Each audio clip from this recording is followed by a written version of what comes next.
hope everyone is having a good day. Welcome on in. Sorry, I realized I'd left my desk a bit of a mess. Like, I clicked start streaming and then I was like, oh no, there's stuff everywhere. What have I done? Sky, welcome on in. I hope you're having a good day. Welcome on in, Cyber, as well. Hello. Let me change screens really quickly. Hello. Welcome on in, everyone. I hope you're having a good day. I apologize in advance if I look a little bit tired. I'm tired.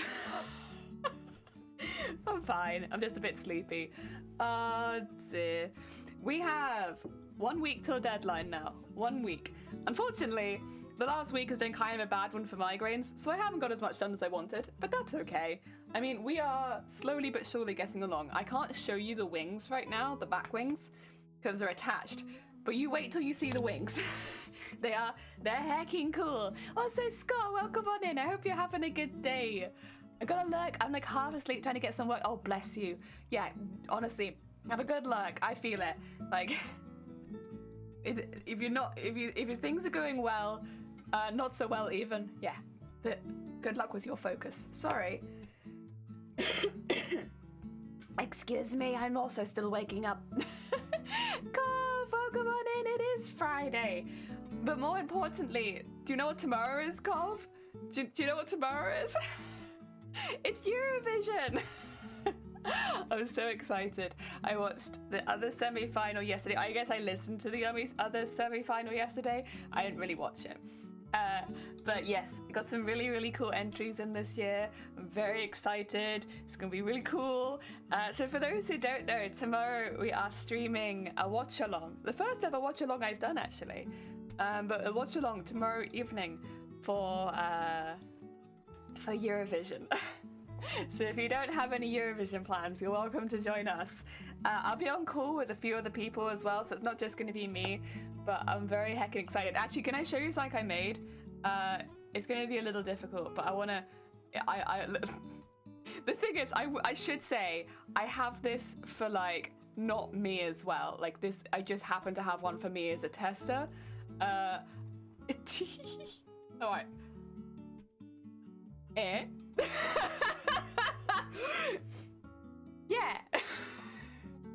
I have a little jelly now that talks along with me, but I have to be in a voice channel, so I'm not going to stay here for very long.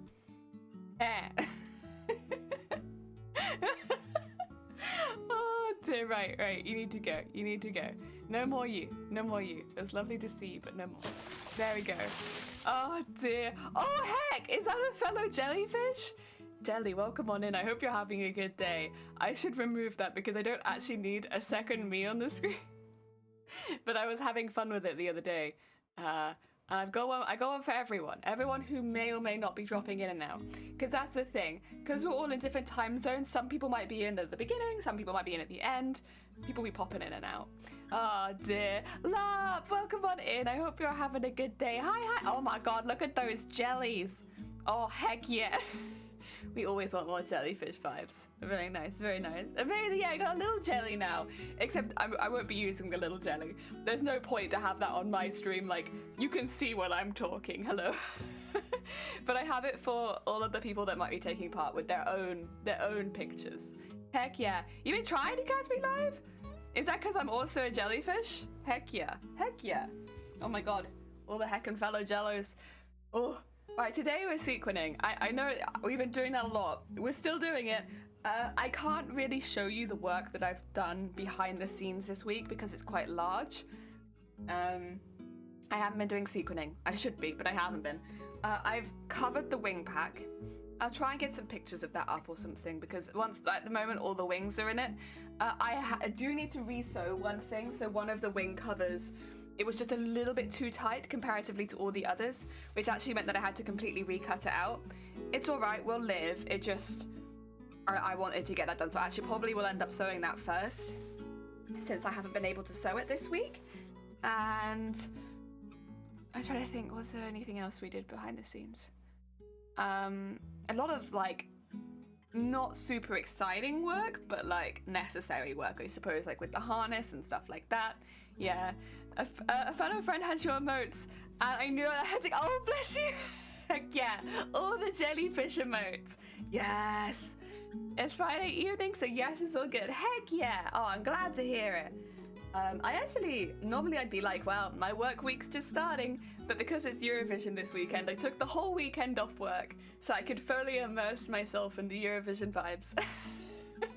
I'm genuinely so excited. Let's change screen really quickly, because I do want to get some stuff done. We're predominantly going to be sequening this today. I did finish sequening the other one off stream, so this has it's shiny in it now, and on the back over here.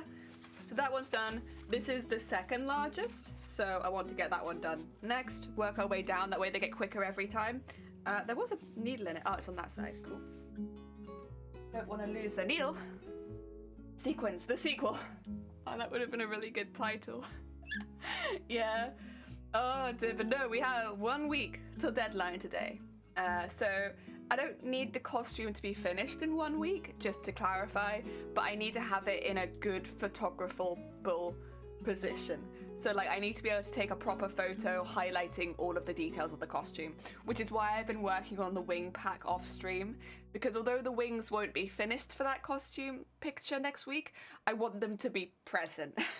And so I've been doing some work on that to make sure that they are at least there, even if they're not finished. Yes, you got this. Thank you. Ah, dear. What else have I done? I did actually pin one of the arms. I'm not exactly sure where I've put it.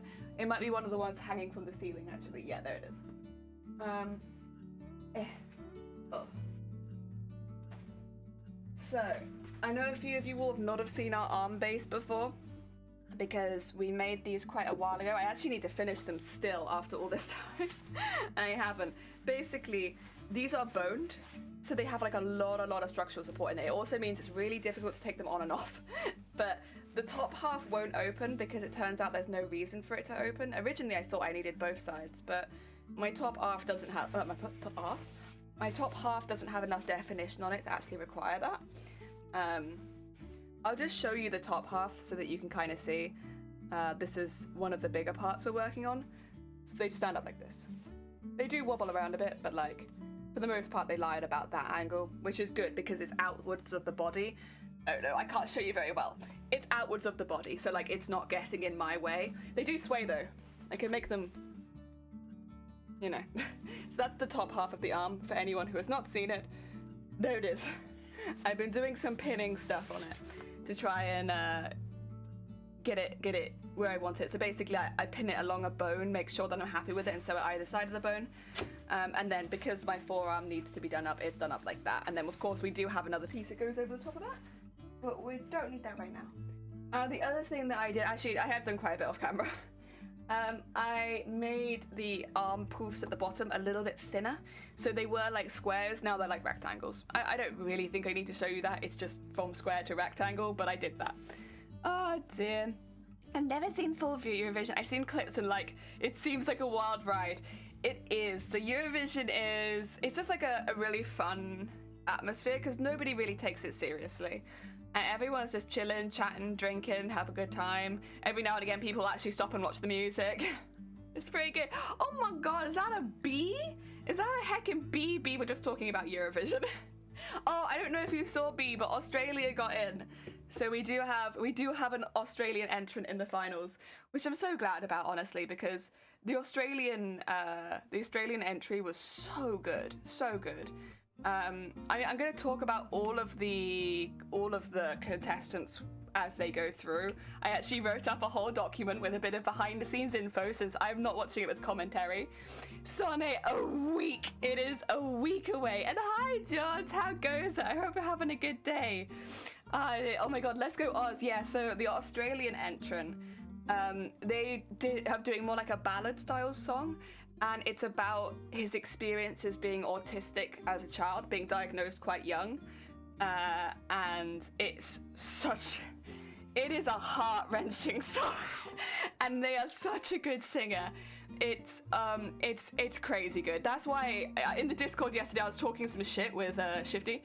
But basically, I was like, there's no way Australia isn't getting in. No way they're not getting in. It's such a good song. Ozzy Lady, thank you for the follow. I hope you're having a good day. Oh my God, is this a fellow Jello? I see those emotes. Heck yeah, welcome. Dear, how are you doing? Well, I'm doing okay, thank you, B. Yeah, it's been a long week, but we're doing all right. They've been lurking. Thank you for the lurk, George. Oh my god, what? That's so cool, right? Yeah, so he's a member of the LGBT. I know that much because that's what all the newspapers are saying. You have to actually scroll down to find out what the song's about, because I originally thought it was his experience as being part of LGBT, because you could very easily apply a lot of what he says to that too. But no, it was about autism and his experiences being autistic when he was younger. And when you then listen back to it with that context, it's like, oh, I can't. Oh, it's so good. I guess you're gonna throw support behind the Aussies? Go! Yeah, so my top, I now have top 6, I will say. But top 5 was what I had before. I had, of course, I love the Ukraine entry, but I also like the Moldova entry for very similar reasons. Norway is fantastic. They've gone full Eurovision and I love it. I like the UK entry and I like the Australian entry. I think they are easily the 2 best ballad types that I like. And then Serbia. Serbia has kind of stolen my heart with the... Also, they talk about Meghan Markle in the first line. It's like, okay, Serbia. Okay, Serbia. Oh, J-Love, hello, lady. Dear, I see you. Oh my god, look. We got too many jellyfishes. I'm gonna get confused. Who is Jelly? Would the real Jelly please stand up? Don't worry, I'll stay sat down. I'm not moving. No Danish mention. I have no idea what the songs are though, so I haven't paid attention. I'm pretty sure you guys have a few entries. Yeah, you have an entry. I'm pretty sure you got in. I could be wrong. I have to go double check the list. I got like top 5, and those are the ones I remember. I can go through all the people that are in. So we have Switzerland, Armenia, Iceland, Lithuania, Portugal, Norway, Greece, Ukraine, Moldova, and the Netherlands. Yesterday, the people that qualified were Belgium, Czech Republic, Azerbaijan, Poland, Finland, Estonia, Australia, Sweden, Romania, and Serbia. And then, of course, you have the big 5, which is Italy, France, Spain, Germany, and UK. And those are your 25 finalists this year for Eurovision 2022. Oh, there no Danish. Wait, was there not? Oh, no, actually. There might not have been. I just rattled them off. My bad.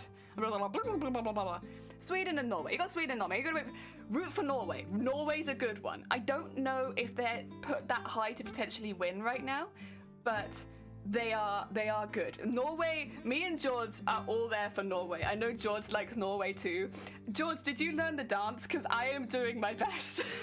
It's difficult because they got the timing so on, and there's like somewhere they do like 2 and then 1 and then 1 and then 2, and I'm like, I can't do it. I don't have the brain for it. Oh dear, Norway is basically Danish 100 years ago. Yeah, just go Norway. Sweden's entry, I don't think it's their strongest. She's all right, but she's not. It's difficult because she's doing a ballad stylish song, right? But then like you have Australia, and it just hits a lot harder in my mind. Ah dear, I have just over a day to learn it, basically. I'm still trying really hard. Sweden has a high standard. Yeah, they've had really good entrants in the past. I think that's why this one I'm a bit like, about. Like, it doesn't blow me away. Any butter churning maids? No, but we do have wolves dressed as bananas. No butter churning maids, but how do you feel about Banana Wolf?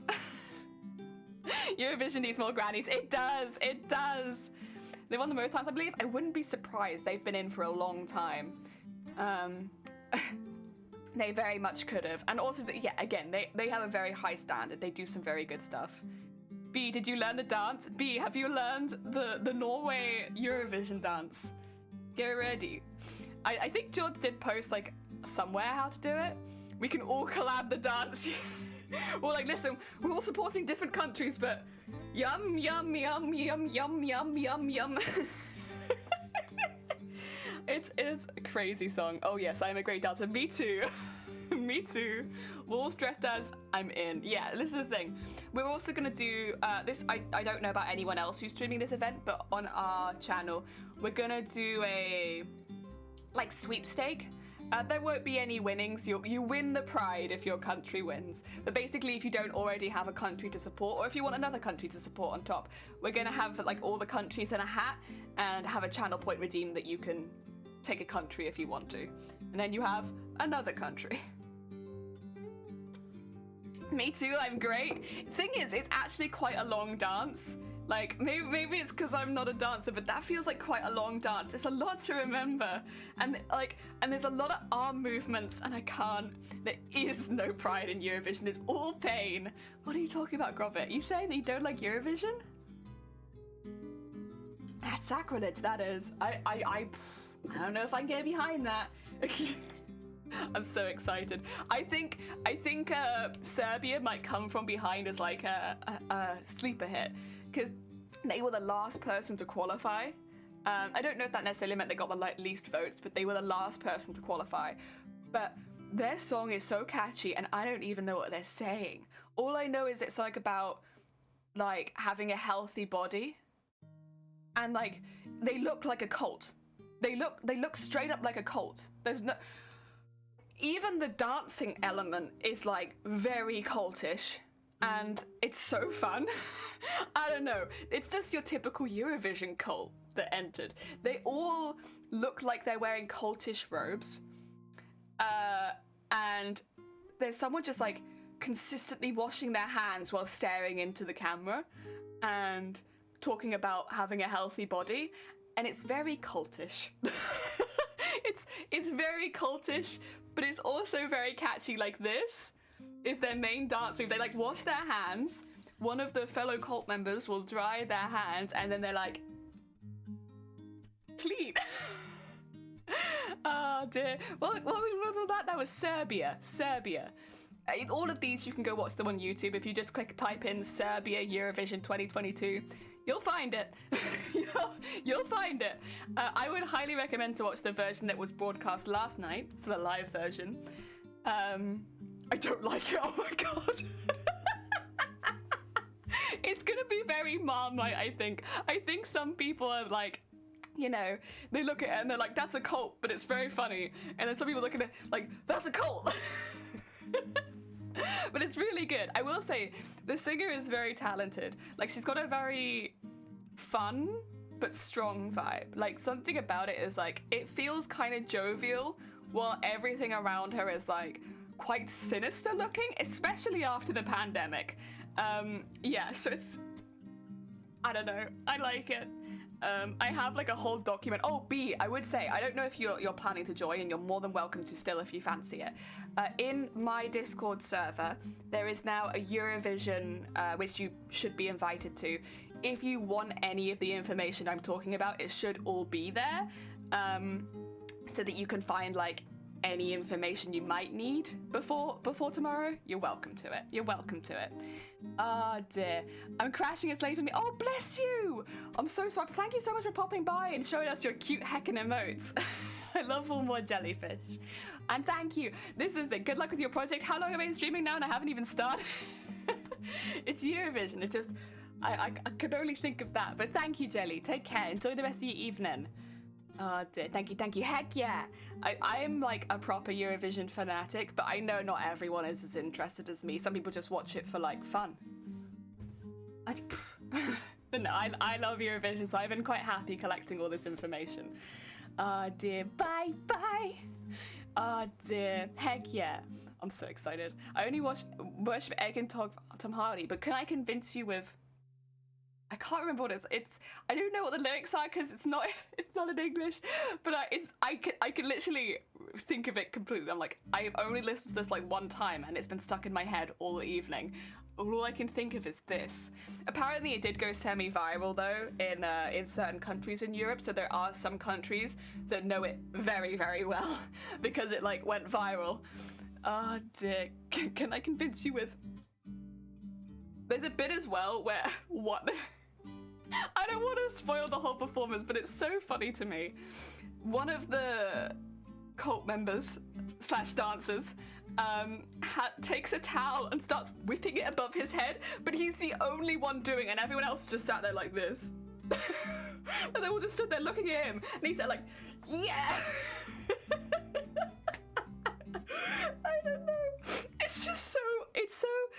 think I actually described it in the document. Wait, how did I describe it in the document?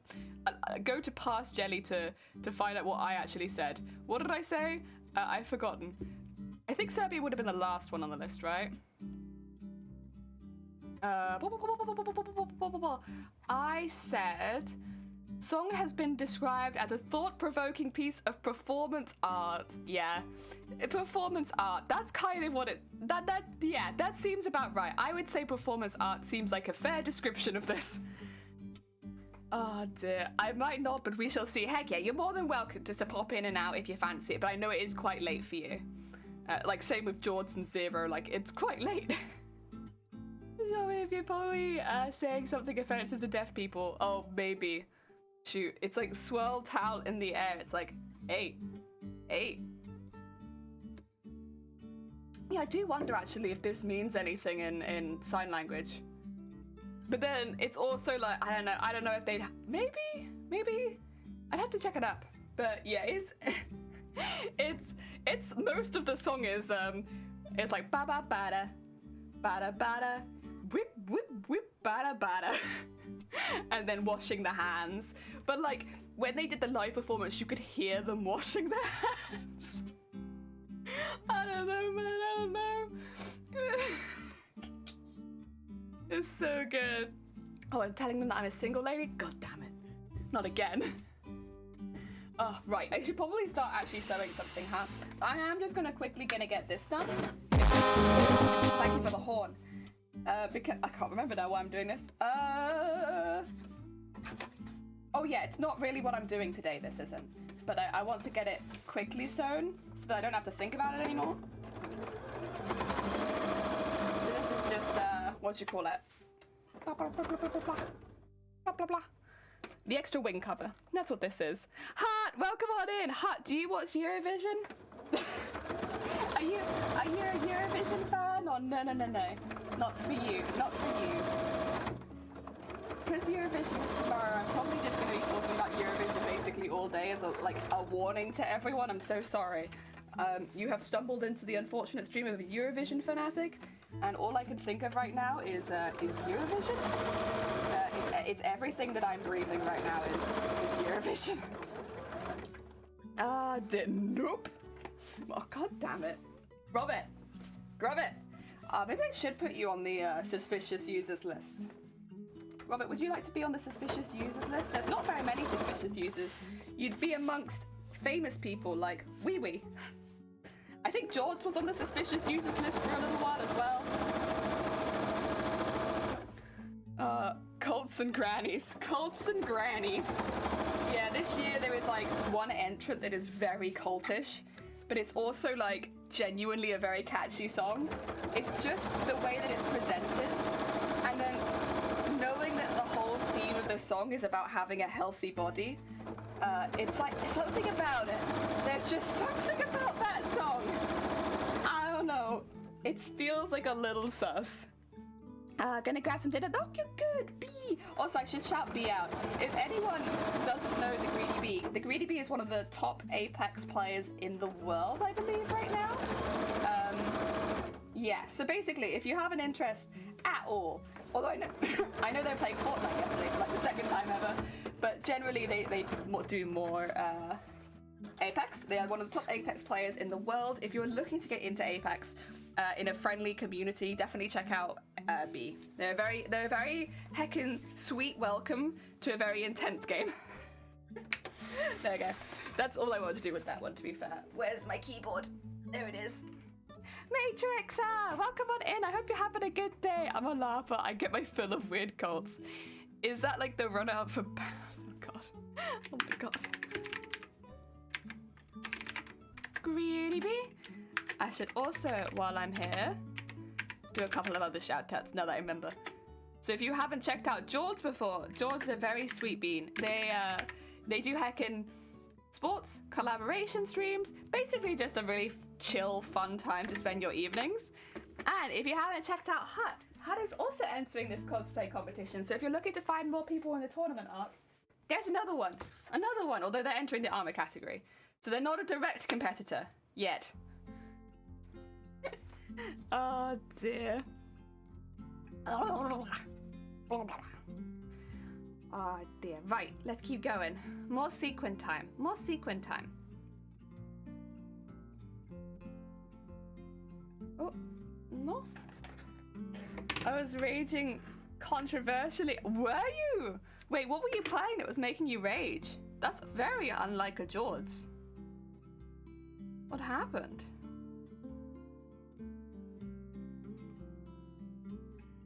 There we go. Right, thread the needle. Very nice. I'll stop complimenting people, I'm sorry, should be. Listen, British stream, we just send negative energy towards other people. That's what we do. That's our calling. Oh dear, or we speak in gibberish, apparently. There we go. Wap, wap, wap, wap, wap. Wap. Okay, what was I doing? I don't even remember. This was like, I'm pretty sure last stream. I think I was going from here. Oh dear. Have you submitted yet, Hut? I should ask, because anyone who has not read the title, deadline for this competition entry is in 1 week's time.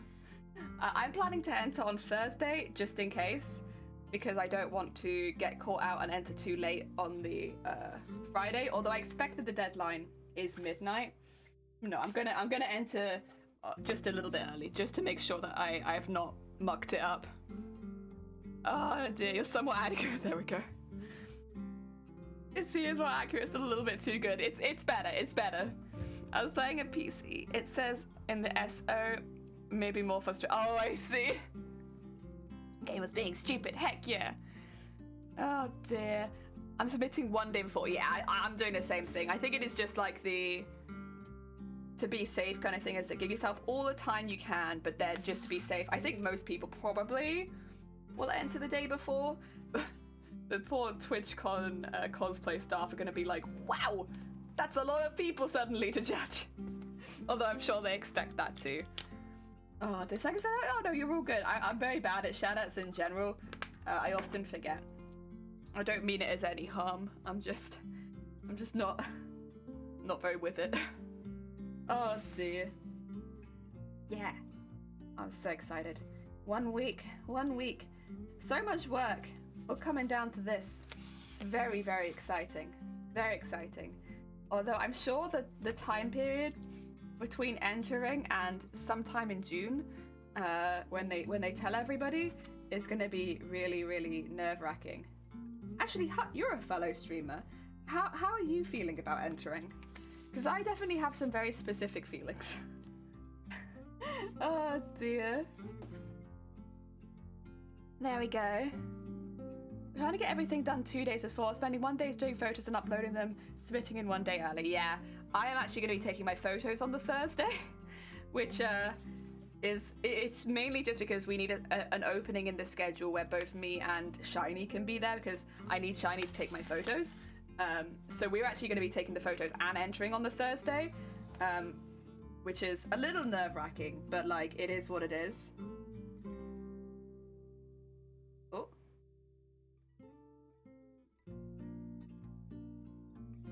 There you go. No nuts, no nuts. Treating this as 5 days left. I'm looking forward to hecking off and not working on Aries for a while. Okay, that's very fair. That's a very understandable feeling. I am very, very nervous to, I guess, how to put it. Like, if this costume doesn't get in, that I'll have let the community down. I've never had that kind of pressure with making a costume before, because the only person I felt like I could ever let down was myself. And that's fine. That's all good. I've been doing cosplay competitions for a while. I am quite used to not doing so well. But now that I'm streaming a cosplay competition, it feels like if it doesn't get in, that I will have let people down. I am middle of nowhere and can't drive, so it's probably going to be parents taking my photos. Yeah, we're literally taking photos right outside our house because I don't want to go very far, but I can't take them in the house because my costume's too big. So like, we just have to make sure none of the like community bins are in the way, and then take photos there. It's going to be very unglamorous shots, to be honest. I'm going to try get a couple of really good ones where I don't wear the whole costume inside the house. But any time where I wear the full costume, it's too big for the house. I literally can't get out the door. Forest behind my house is gonna. Oh, that would be really nice. That's a good heckin'. Yeah, lovely. One day maybe I'll have a forest near my house or a tree. You know, it's a tree near my house somewhere. Oh dear. I had the baseline feeling of, this is my first competition, I'd be really heck surprised if I get in. Well, I wouldn't be very surprised if you got in, to be quite honest. I mean, I'm assuming they're looking for a diverse range of armor costumes, just making the assumption you're entering the armor group. I don't think anybody else has made their armor out of metal. I think, I have an idea of a few people I think might get in, right? But it very much depends, I suppose, on what they're judging on. Because some cosplay communities definitely want more diversity in their entrance, like they want to show off a little bit of everything. Whereas you do then also get cosplay competitions where everything is foam. So it depends, I suppose, on what the judges are looking for. But no, I wouldn't be surprised. Oh dear, yeah, doing armor, yeah, it makes sense. It makes sense, I'd say. Oh dear. I was considering swapping to larger than life. Just because... Well, I have it behind me at the moment, right? The wings are not properly attached, and the tail is down. But it's like over 2 meters. It's like over 2 meters straight behind me. I've always made do with Saoirse that we both get in, we're gonna meet each other in the chat. My nemesis! See, I'd really like that, because I think both you and Saoirse, although of course you're crafting out completely different materials, you've both taken a less conventional approach to the armor category, which I think's really, really cool. Like, the armor category is predominantly normally fiber, warbler, or foam, right? And it's been like that for a really, really long time. So like watching you make yours out of like legitimate armor making techniques, or watching Saoirse again do something a little bit more historical but using drain pipes, basically. It's really, really cool. And like I love seeing those less typical armor sets. Oh dear, Tom, welcome on in. I hope you're having a good day. Welcome to another sequening day. Tom, do you watch Eurovision? I'm gonna ask everyone who comes in. Hey, do you watch Eurovision? Hey, you're a Eurovision fan? Do you like Eurovision? Oh dear, drain pipes, right? So love, what they've done is it doesn't look like drain pipes at all. What they've done is they've cut a slit along some pipe and then heated up and laid it flat. So it's just a flat sheet of plastic, and then cut basically all of their armor pieces out of that. It's a very interesting and unusual technique, but it also helps keep the cosplay really cheap, because that kind of PVC piping is really, really inexpensive. So they've made their cosplay much more on the cheaper side, but it doesn't look like it, not at all. Do you watch Eurovision? Do you follow the cult? He's a bigger tail. Oh, you're good. You're good. Have a good burger. Like Pickle Barrel. It's not like Pickle Barrel. However, there is somebody making a larger than life build, I think.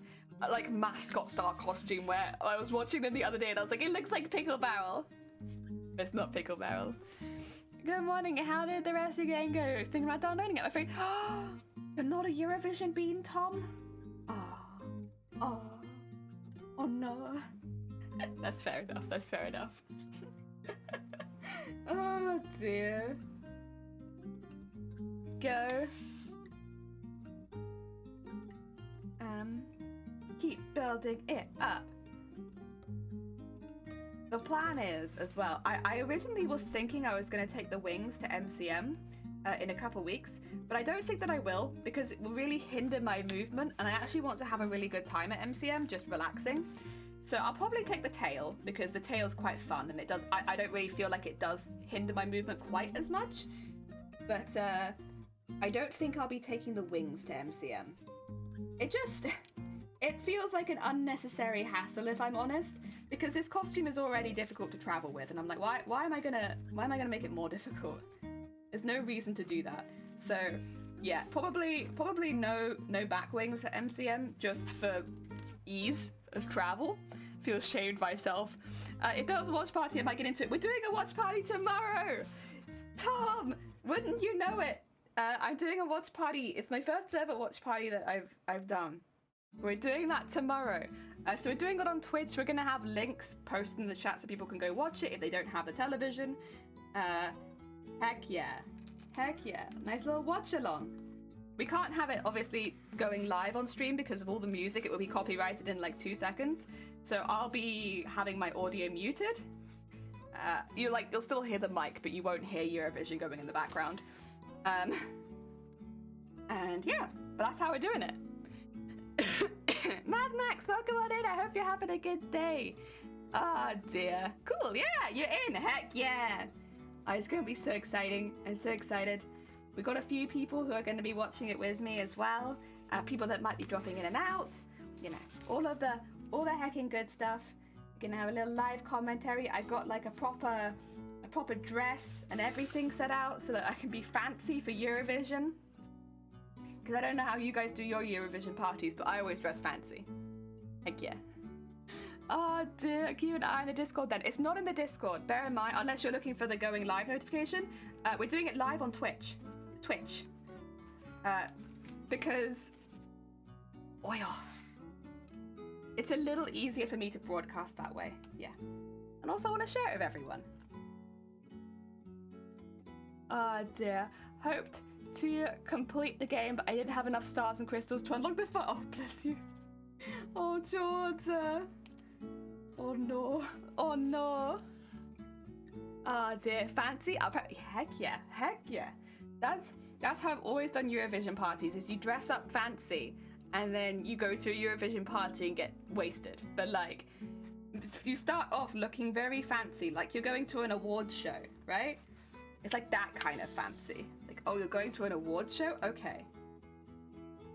And that's kind of how I've always done Eurovision parties. Keep it on Twitch then, yeah. Not doing it on Discord because a lot of people are not in the Discord and it'd kind of feel like, I don't want to do that.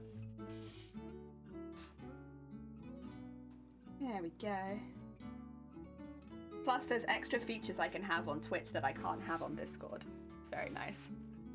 You'll probably see some of them tomorrow. Yeah, it took me 2 hours to complete the levels. Oh dear, it's a good platform game. Heck yeah. Heck yeah. We love a good platform game. Maybe I don't love a good platform game because I am historically quite bad at them, but like, we love a good platform game. Oh dear. Okay. Getting there. So once we've done the sequence on this side, we just straight stitch the other side to make sure that it stays down, because you won't see it anyway. We'll have to sew all these together at some point, but I'll probably do that after I've pinned it into where it's going to be staying, which is in the arm thingy. Because the other side's all done now, it's just this side that needs to be done. Although I am not super far along on this side, so it could take a minute. Oh, there.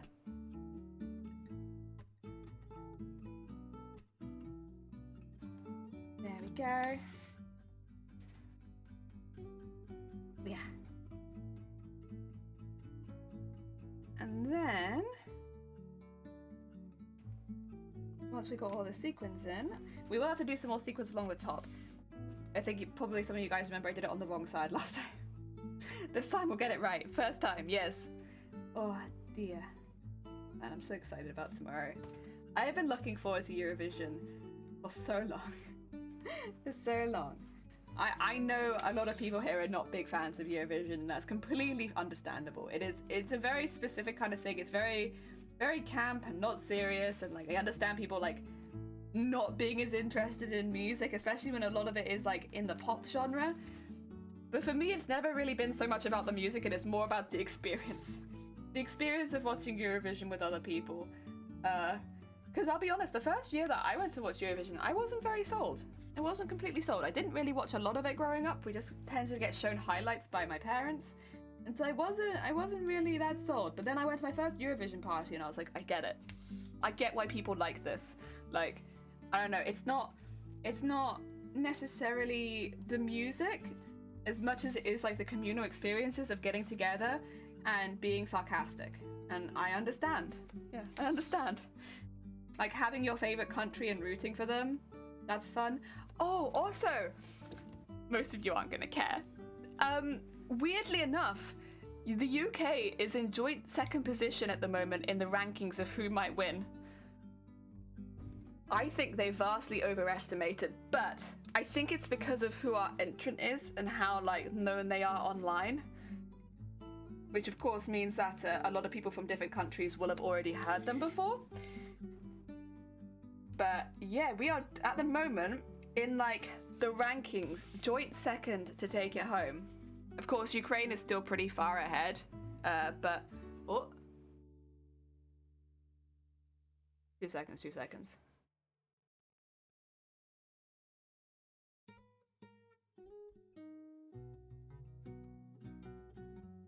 Oh, okay, I have to answer that later. Yes. Ah, dear. Dear. Oh, really? We're second? Yeah, I know. That was my reaction. Because people... Okay, so if you've never watched Eurovision before, it markets itself as not being political, but it's very political. But like in the funniest possible way, honestly. Like the countries that are friends with each others will vote for each others and stuff like that. And for that reason, we very rarely get any points or like very many points in the UK. We tend to be in the lower half of the leaderboard, even if we have like a very good song, because we're just not well liked. I mean, we did leave Europe after all, or we left the EU after all. So I can understand why other countries might not want to vote for us. But yeah, this year they've ranked us as second, joint second with, who was it? Was it Italy? We're joint second with someone, which I think, again, as much as I actually really do like our entrant this year, I think it's optimistic. I think it's a little optimistic, but yeah. And of course that might all change. It changes pretty regularly. I think Ukraine will remain in the top position for like who they think will win. Who is second? The UK. The UK. A joint second. I don't remember who they're in joint second with. I think it might be Italy. Regardless, the UK is in joint second in the bookies. They're saying, hey, you like the UK entry. I do like the UK entry a lot, actually. The thing is, I've heard it a lot at this point because they play it in my work every weekend. Like whenever you go to the staff room, it's playing. So I have heard it a lot, but I genuinely also think he's quite a good performer, which definitely is, we've been lacking, I think. Sometimes we have very good vocalists, but not maybe the best performance. I think that this year we've got a very talented vocalist with a lot of charisma, which is really good. Oh dear. Nice, big change from the previous Eurovision. Yeah, so for anyone who didn't watch it last year, the UK actually managed somehow to score 0 points at all. So, not getting any points from the jury, you can kind of understand, but we got no points from the public either. So we ended on 0, which must be one of the worst times we've ever done. Oh, is it already cold for you, George? Oh no, we're just starting to get the sun out here. Like, we've had a lovely sunny week. It's not reaching like really high temperatures yet, but like, you know, 20s at the highest, like 20 at the highest even. But it's still really nice to have a little bit of sun, to be honest. And it brightens your day. Brightens your day. Oh dear, so yeah. There's a little bit of hope for the UK this year. But then I watched him, and even doing his live performance, he was very, very good. Because that's always the thing, I suppose, is you see people's pre-recorded performances and you wonder how good they're going to be live. But no, I was very pleasantly surprised. He's very, very good.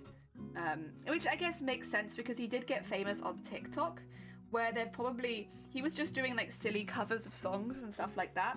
So they probably wouldn't have been that highly edited. But that's also what kind of gives us a good chance this year, is because TikTok is pretty worldwide at this point, at least around Europe it would be.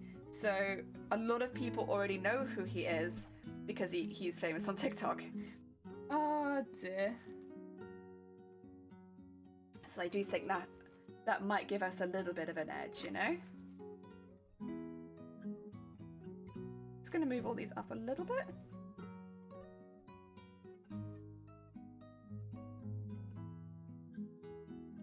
There, get that in there. Nice. Oh dear. Create, welcome on in. We're just talking about Eurovision. It's 15 right now, which is too cold for me, lol. It's 14 for us right now, so I'm here like, oh yeah, we're having a lovely sunny day. At 14. It's so high, I'm literally fusing my lattes. Jan, I'm sorry. Is the hot weather hitting you? Heck. You need to get yourself some ice from the freezer and put it in a nice cold drink. 14 here too? Heck yeah. Nice. Oh dear. Temperature match. Oh. There we go. It's 11 here. A tad chilly. Oh, you've got it a bit colder. Yeah, fair enough. Yeah, around 10 always feels a little cold because, you know, it's the awkward weather of like, do I need a coat? Do I not need a coat? Do I need an umbrella? Do I not need an umbrella? Who knows? Oh dear. I'm so excited. Like I said, there are like 6 countries in total that I'm supporting quite heavily. So, and I'll probably also do a sweepstake for tomorrow for myself. So then there'll probably be 7 countries that I support. But hey. So here right now at 5 in the morning. Oh God. Oof, Tiger. Big oof. That's literally UK weather all year round. Yeah, actually you're right. My bad. That is kind of UK weather all year round, huh?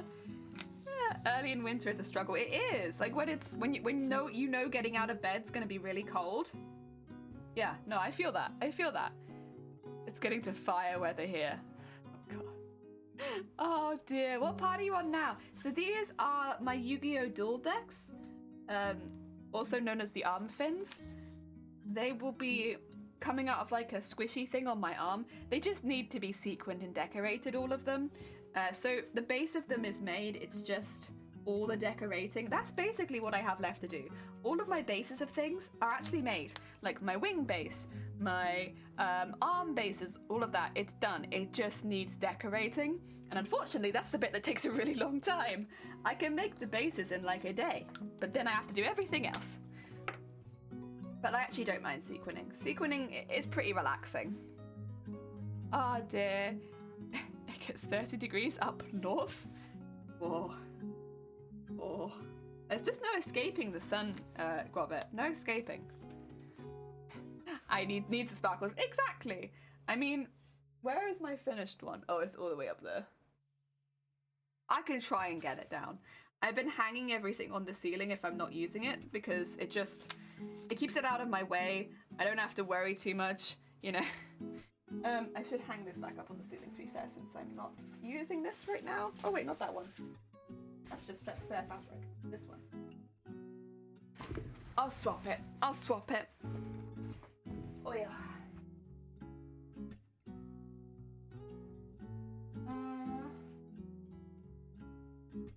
So this one is the side that I have finished detailing. It goes this way up. It looks kind of to me like a rack of ribs, but it won't be a rack of ribs. It just kind of looks like one right now. So it does end up looking quite different once it's all beaded and sequined. And bear in mind it's double-sided too. So the bottom of it is also beaded and sequined. But yeah, that's kind of what we're aiming to get to with these ones now. It's getting to that stage. Oh, did you fall out? That's okay. Oh yeah. And then we have a couple of big ones as well. But we'll get to those because those are just one piece. I think 30 is nice. Like melting hot for us. Yeah, it is. In a snow belt and the heat doesn't leave us alone during the summers. At least it's not humid yet. I would be a puddle on the ground. Yeah, the humidity is kind of what gets me as well. Like, I can deal with heat, but I cannot deal with it being humid. Or stuffy. I don't like stuffiness either. Sort of Yu-Gi-Oh! When the hitman with a chainsaw challenges you There were a few episodes of Yu-Gi-Oh! Like that though, weren't there? Like where it was really, really questionable if you actually like looked at it and you were like, who is this person? What are they doing? Aren't these kids? It was a few bits like that. Oh my god. I loved Yu-Gi-Oh! Growing up though. It was like one of my favorite shows. I really, really liked it. I liked rewatching the same episodes as well. One of those kids. Like my parents would be like, "You've seen this episode before," and I'd be like, "I know. I like it." Oh dear. No, I really liked Yu-Gi-Oh!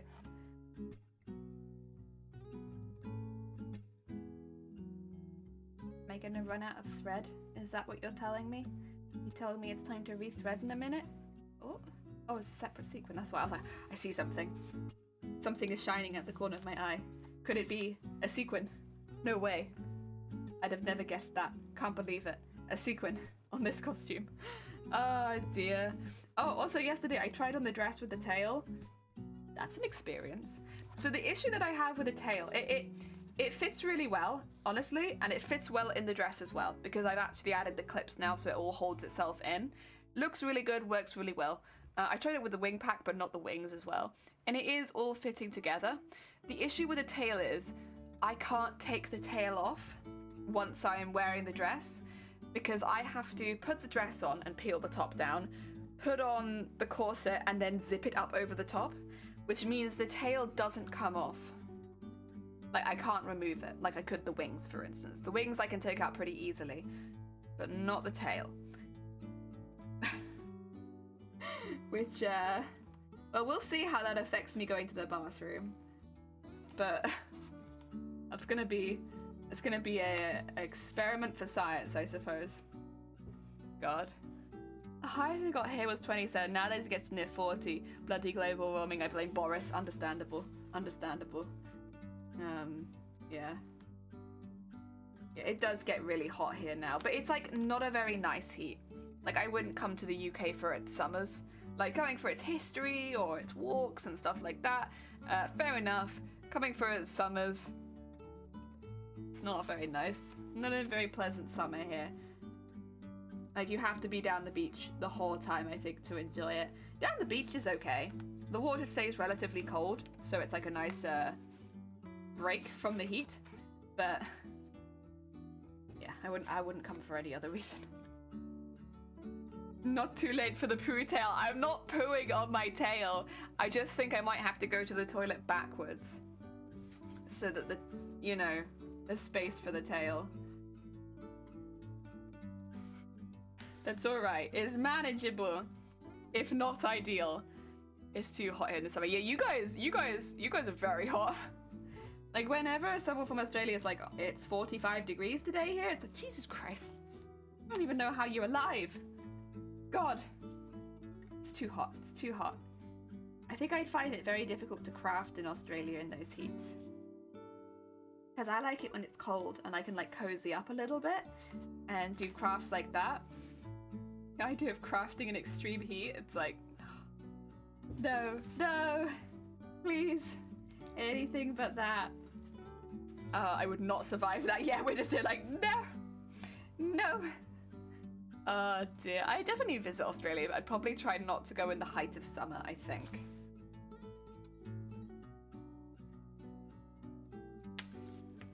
Just for my sanity's sake. Plus, I think Zero was saying that there was like a zombie walk in October sometimes. I think I'd want to come to Australia for the zombie walk. That sounds really fun. I think it was Zero that was telling me about it, where it was like everyone just dressed up like zombies and walks through town. And that sounds really fun to me. I don't know, something about that. That's what I'd want to go to Australia. Oh dear. 1 week, 1 week. Potato, I hope you're having a good day. It is 1 week. How the time has flown, eh? That we are now at this point in the costume where I need to submit this in a week. Although it won't be finished, and that's okay. I'm okay with the fact that it won't be 100% finished cosplay, but I want it to look pretty finished. Pretty finished. Okay, I need to tie this off and get some more thread. Because this is not good anymore. Not good. There we go. And there we are. There we are. Put that back through there. And get some more thread. This is already stitched along the back, isn't it? Yeah, cool. Cool. Zombie walk. Never heard of it? Is it not Australia that has a zombie walk? Maybe I've misremembered. I'll have a look. I'll see if I can find it. Then we can all go to the zombie walk together. Zombie walk.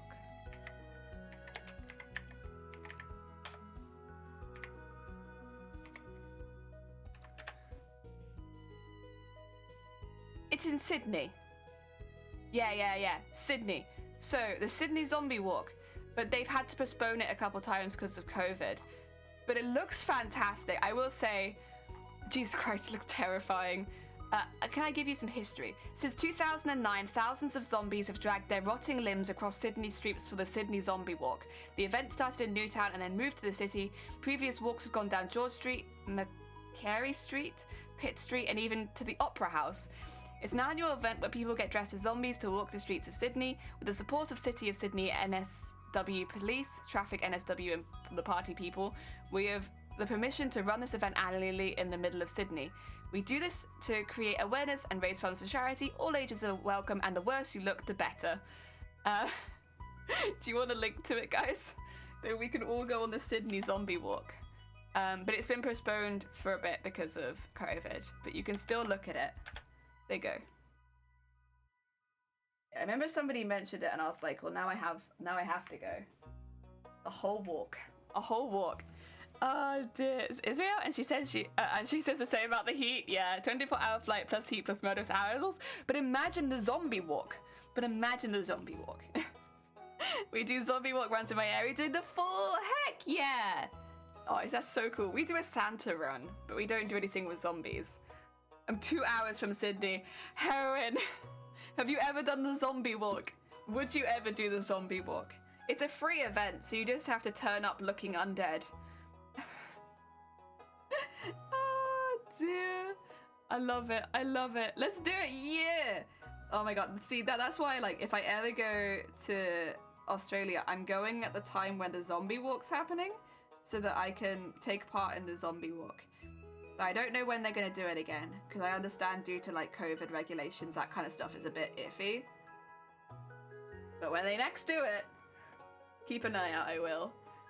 Then the one in Dark. Oh, heck yeah. Did you enjoy it? Was it fun? Did you meet a lot of other very cool zombies? Oh dear. I love that. It's so cool. There we go. On there. Yeah. Right, so now we just have to do the top stitchy bit. Not quite as exciting, but very important.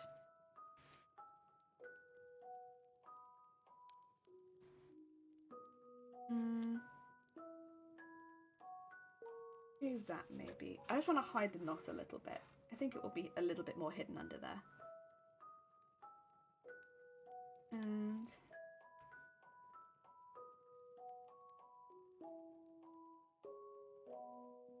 do this.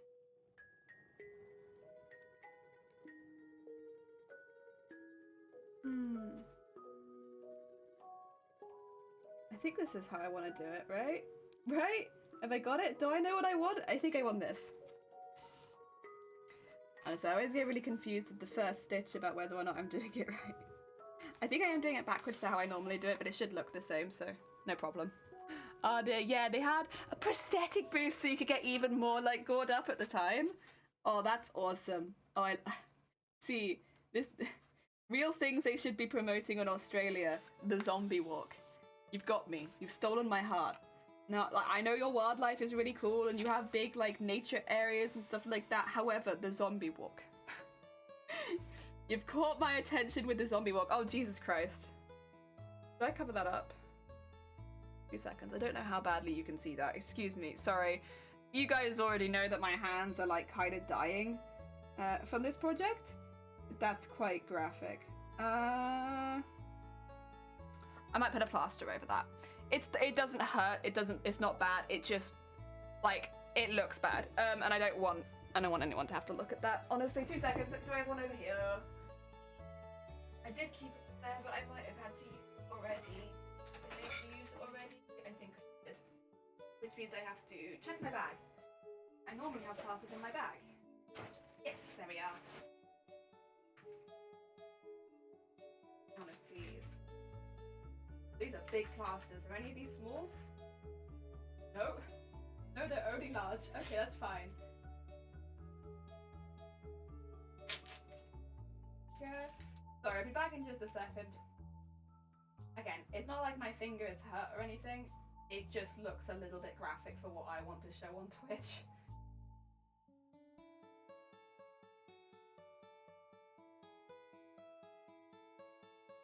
That'll do. Better. We fixed it, we fixed it. Oh dear, what happened to their real... God damn it. Dakoba, I swear to God. Welcome on in there, I hope you're having a good day. Oh, this is going to make sewing a little bit interesting. Maybe I trim off the plaster so it's a little bit smaller because I already had a massive plaster. Oh dear. Okay, I'll trim it a little bit because this plaster is huge. There's definitely not a finger size plaster. Oh yeah, that's cutting real good. Oh, it's because these are the super strongs, huh? These are not gonna cut. There's no way. Let's try using the everything scissors, see if they work. Come on, everything scissors. Oh, there we go. Got a bit of it off. That'll do. It's a little bit thinner at the top. Have I seen a kangaroo before? I think I've only seen them at, like, not like out in the wild.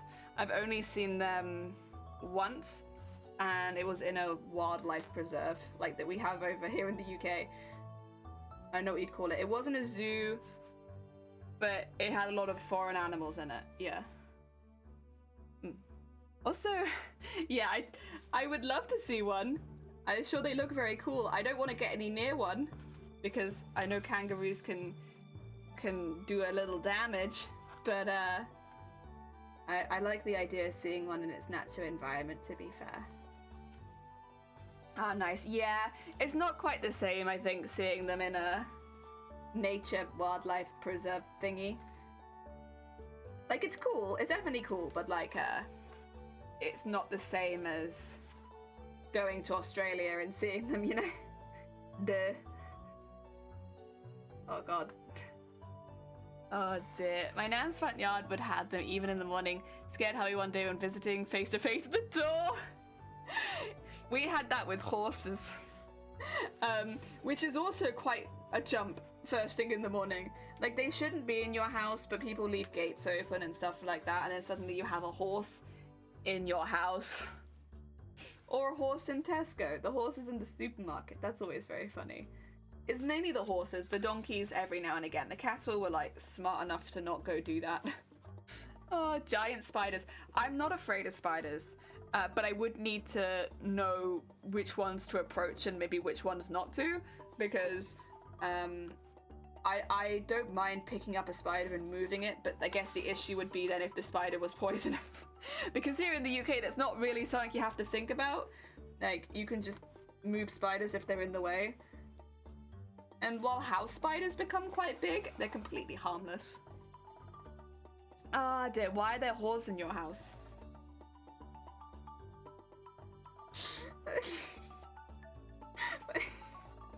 That took me by so much surprise. Because I grew up in a forest. That's just where they lived. It's their natural habitat.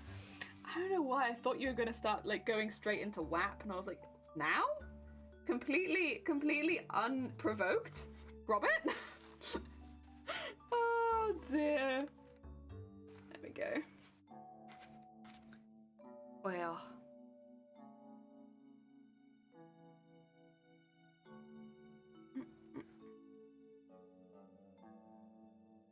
Well. It's a little annoying when the thread is this long because it loops around the rest of the thingy. In this case, the fin. Or the Yu-Gi-Oh! Dual Deck, whatever you want to call it. Both is good. And get that in here. You're gonna have to take that pin out as well because that's gonna get awkward in a second. Okay, actually we'll do it now. We'll do it now. Horse in the forest. Well, that's where they live most of the time, but then they'd sometimes come into your garden if you had like grass or flowers and stuff like that, and they'd be like, hell yeah, now I'm here. We had deer a lot, but you couldn't really keep deer out is the thing, because they can jump. Like, what are you gonna do? You'd have to have a really high fence to keep the deer out. Also, deer are not so much of a worry because you'll open your front door and they will scatter. So, you'd get deer in the garden, but like, it wasn't a big problem. They might poop on your lawn. That's about it. Oh dear. A deer were always more of a concern if you were driving, because you wouldn't see them coming. The thing is, there's like signposts on the road to say if it's like territory which has more deer in it, so that you drive slowly, and like you have to drive like there's always a hazard around the corner basically. So it might be 60-mile-an-hour speed limit, but you won't necessarily be going 60 because you know there's deer because there have been deer signs up, right? And every year people ignore it, and it's so dangerous to ignore them, because if a deer hits your car, you're done. Like, either you've totaled your car nearly 100%, but then you also could, like, full on could die. And it happens every single year, is that people ignore the signs, and they don't think of it as being that, like, dangerous. Oh yeah. Deary me. Which is weird to me because I thought it was pretty common that, like, if it says deer in the area, you're careful. But maybe that's just because I grew up like that. Oh yeah.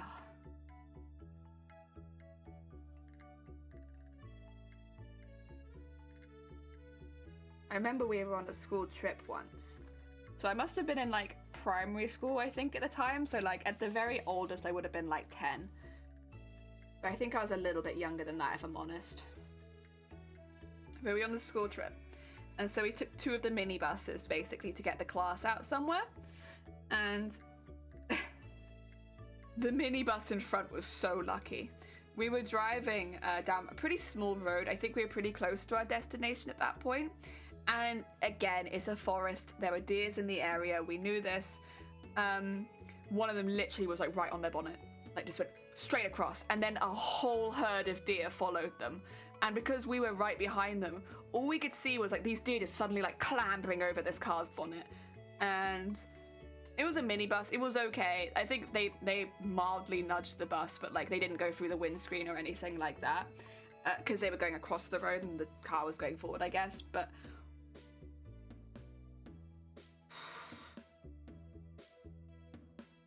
very scary. Like, deer are not particularly aggressive, at least the deer that I grew up around, definitely not. But having that happen, it's like, it's terrifying. Ah, dear. When I was heading up the Fibre Festival, I had to go over to the beacons, and there's so many roads I had to go slow on because sheep on them. Is that just, we would sometimes get sheep on the roads, but it was pretty uncommon. But, like, sometimes near the farm, they just let them out, and it's like, you can't do anything if there's sheep on the road. At least from my experience, they don't care. They don't care about you.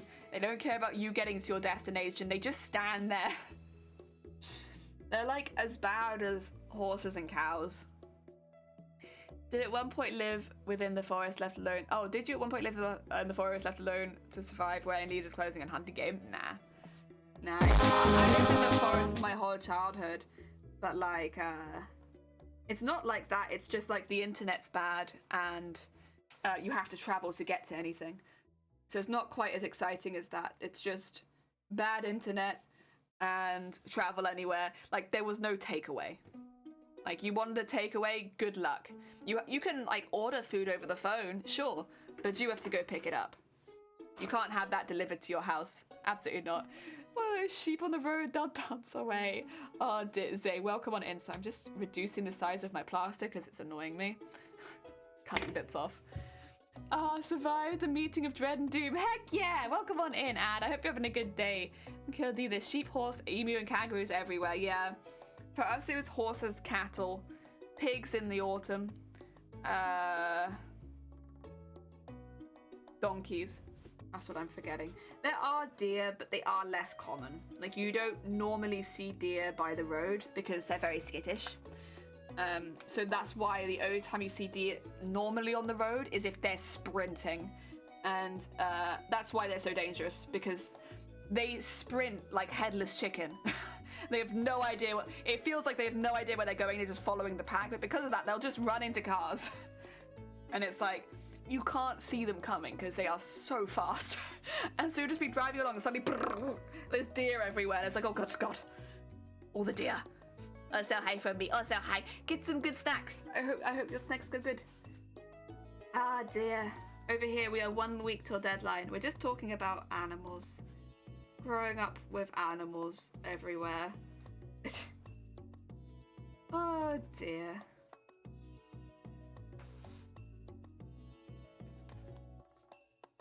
Oh, one thing we did have, which you wouldn't see very often, but like every now and again you'd see them if you were driving certain routes.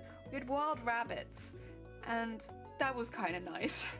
But I mean, obviously, like, you'd never get close to them, but you could see them if you were driving along, maybe in like, you could see a little patch of like rabbits, and that was always nice.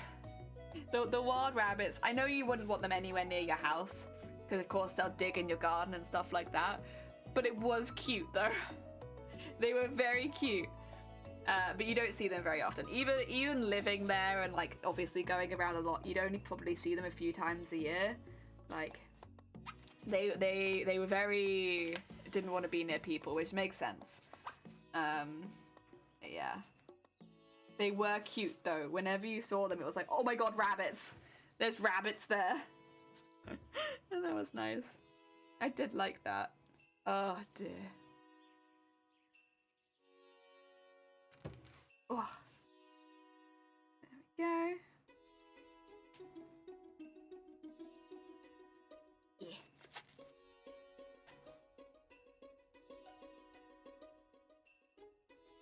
No, no, the secret on the other side. Secret on the other side. Oh. Better. Oh yeah.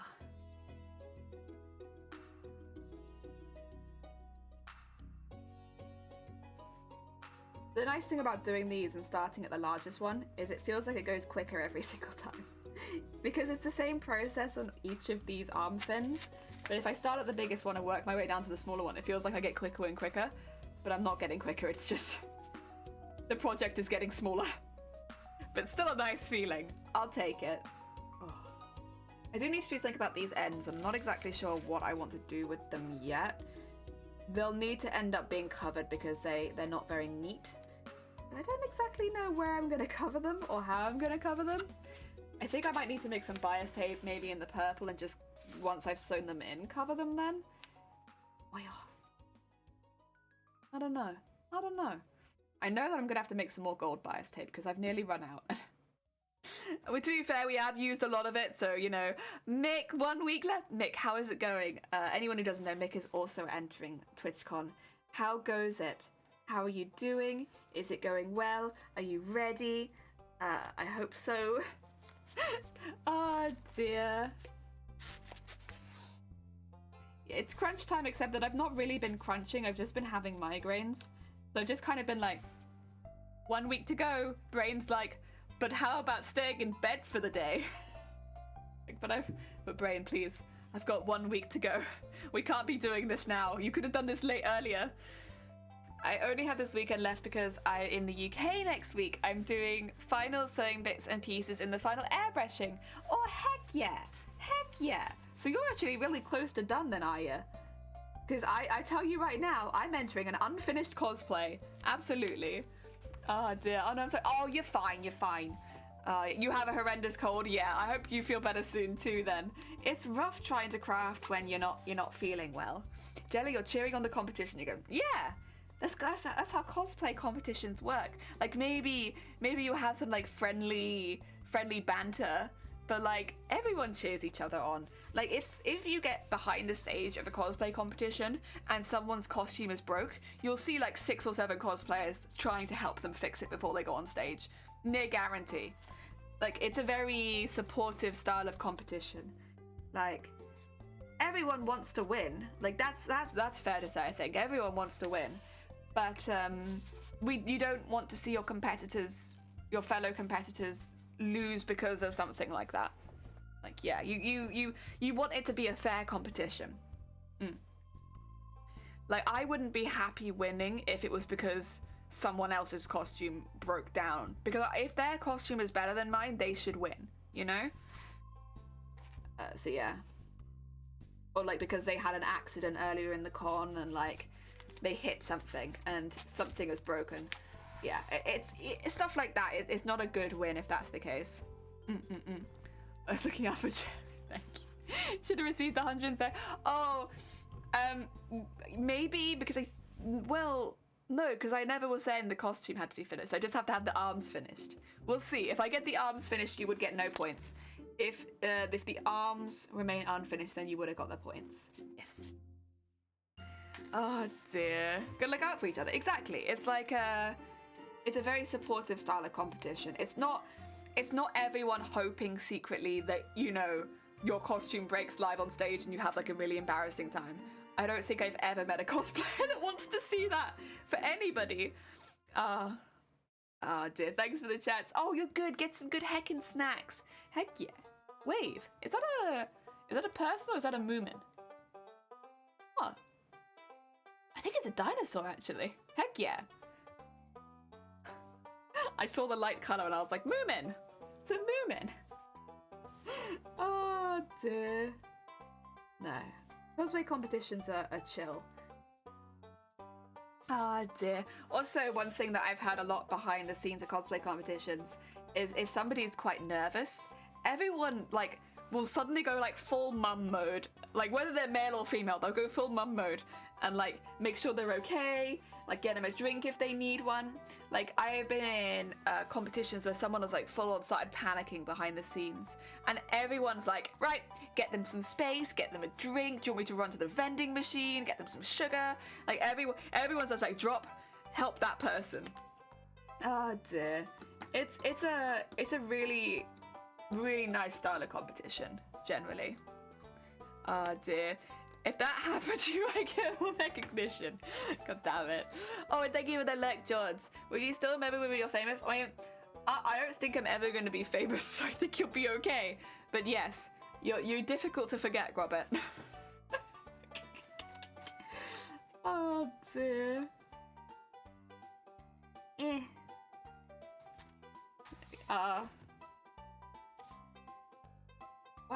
Wap. Nah, I've missed cosplay competitions. They're such lovely places. Like, most of the time it's just people very excited or nervous about going on stage, but it's like a really good energy. Like, everyone's super supportive. One cosplay competition, I remember like somebody literally going through with a couple of the people that were new to cosplay competitions what they'd want to do on stage. Like, there was somebody who was quite nervous and was like, oh, I'm just not sure what to do, I've never entered this cosplay competition, and like a veteran of the competition basically, who was also taking part, came forward and started explaining like how previous competitions had gone, and like, just make sure that you do this and this, and then get off the stage and you're all good. And other people started coming and listening and they were like, I'm new too, I'm also new. So sweet. It was lovely. Oh dear. Yeah, I liked that. That was nice. Oh, like, just to be very clear, they were giving like very honest information. Like, they weren't hiding anything or like being like trying to like get a leg up. They were just like honestly telling them like, you should, if you do this and this, you'll probably be good. That's all you need to do. And if you feel like you can do more once you're on stage, do it. But if not, this and this, and you're all good. It was so nice. It was so nice. Oh dear. I enjoy cosplay competitions. They're very fun, and you get to meet lots of cosplayers. Like, it'd be so fun to go to Twitchcon and meet all the cosplayers that I've been watching the last like few months. That'd be awesome. And you'd get to see their cosplayers in person. Because that's the thing. Cosplayers in pictures, obviously, still very cool. Still a great way of seeing the costume. But cosplay in person, it's so good. It's so good. You just get, like, I think, a better idea of all the details and stuff like that when you can look at it in person and be like, damn. Like, for that reason, I really want to see Amazonians cosplay in person, because I know that it's a really heavily detailed design, and as much as I expected it will look good in pictures, I just think it's not going to beat looking at it in real life. I'm very excited. Oh, yeah. Hopefully I should be saying that in a couple weeks, though, as long as everything goes well with them. Because I think that they're taking part in the Crown Championships at MCM, and I'm definitely going to watch the Crown Championships at MCM. I'm very excited. I'm very excited. Maybe I'll take some sneaky pictures so I can send them to them. Because otherwise it can be difficult to get pictures from when you're on stage. Thing is, I don't have a very good camera, so maybe they wouldn't want them. I don't know. I'll have to borrow Shiny's phone. Because my camera's not very good. Oh yeah. There we go. And through there. Oh yeah.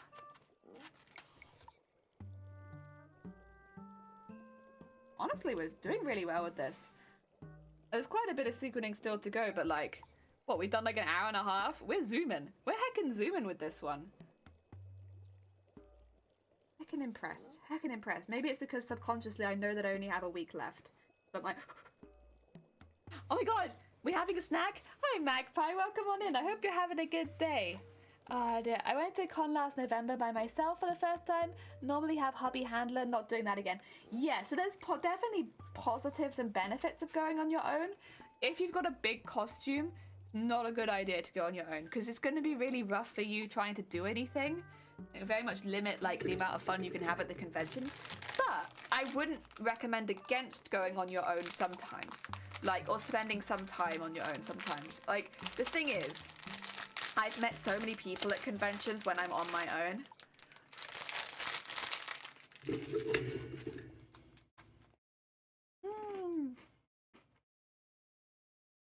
And they're like really cool people. Because I think sometimes when you're on your own, you're more likely to talk to new people, right? At least I am. Not everyone's gonna want that for sure, but like, when I'm all on my own, I'm more likely to approach other people and like compliment their costume, ask, you know, where it's from, or, you know, talk about them where it's from, because I already know, kind of thing. And yeah, but if I'm in a big costume, it's just not appropriate. Yeah, I was trying to be Miss Independent in a food trailer and couldn't miss work. I just finished a cosplay and I wanted to go. That's fair. I was off work last night to just working up. Oh, lovely. Lovely.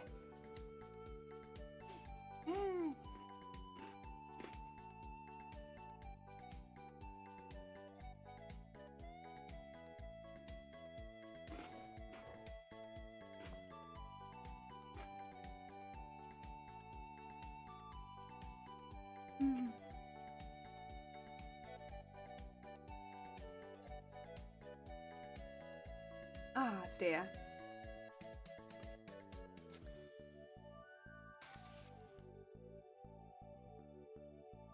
There we go. Flip it over. Stardew music is the best. Crafting along to Stardew music is lovely. It's a really varied OST, but it's a good one. It's a good one. I'm a big fan of it. Also, I played a lot of Stardew Valley back in the day. Like, I loved it. I think I'm on year 4, and I married Elliot, because Elliot's the best and likes mayonnaise, which is really easy. I wake up in the morning, I give Elliot some mayonnaise, I do my farm, most of which is automated because it's got sprinklers, so I mainly just do the animals, and then I go about my day. And I love it. I love it. It's lovely. It's a good vibe.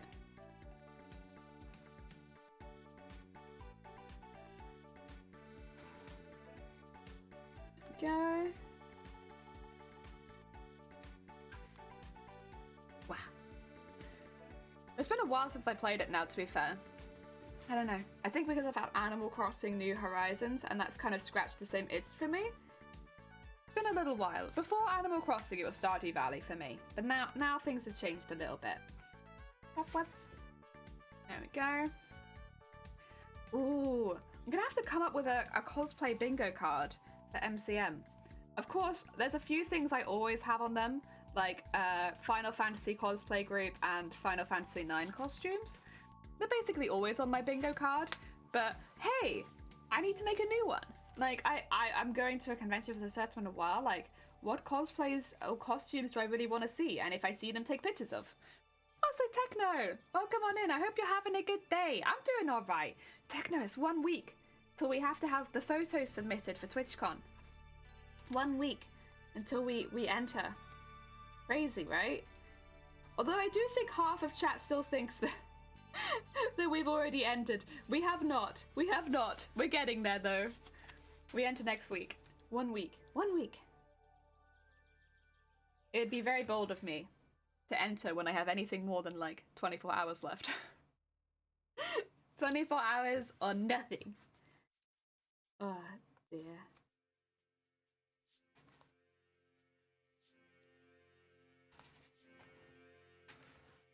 There we go.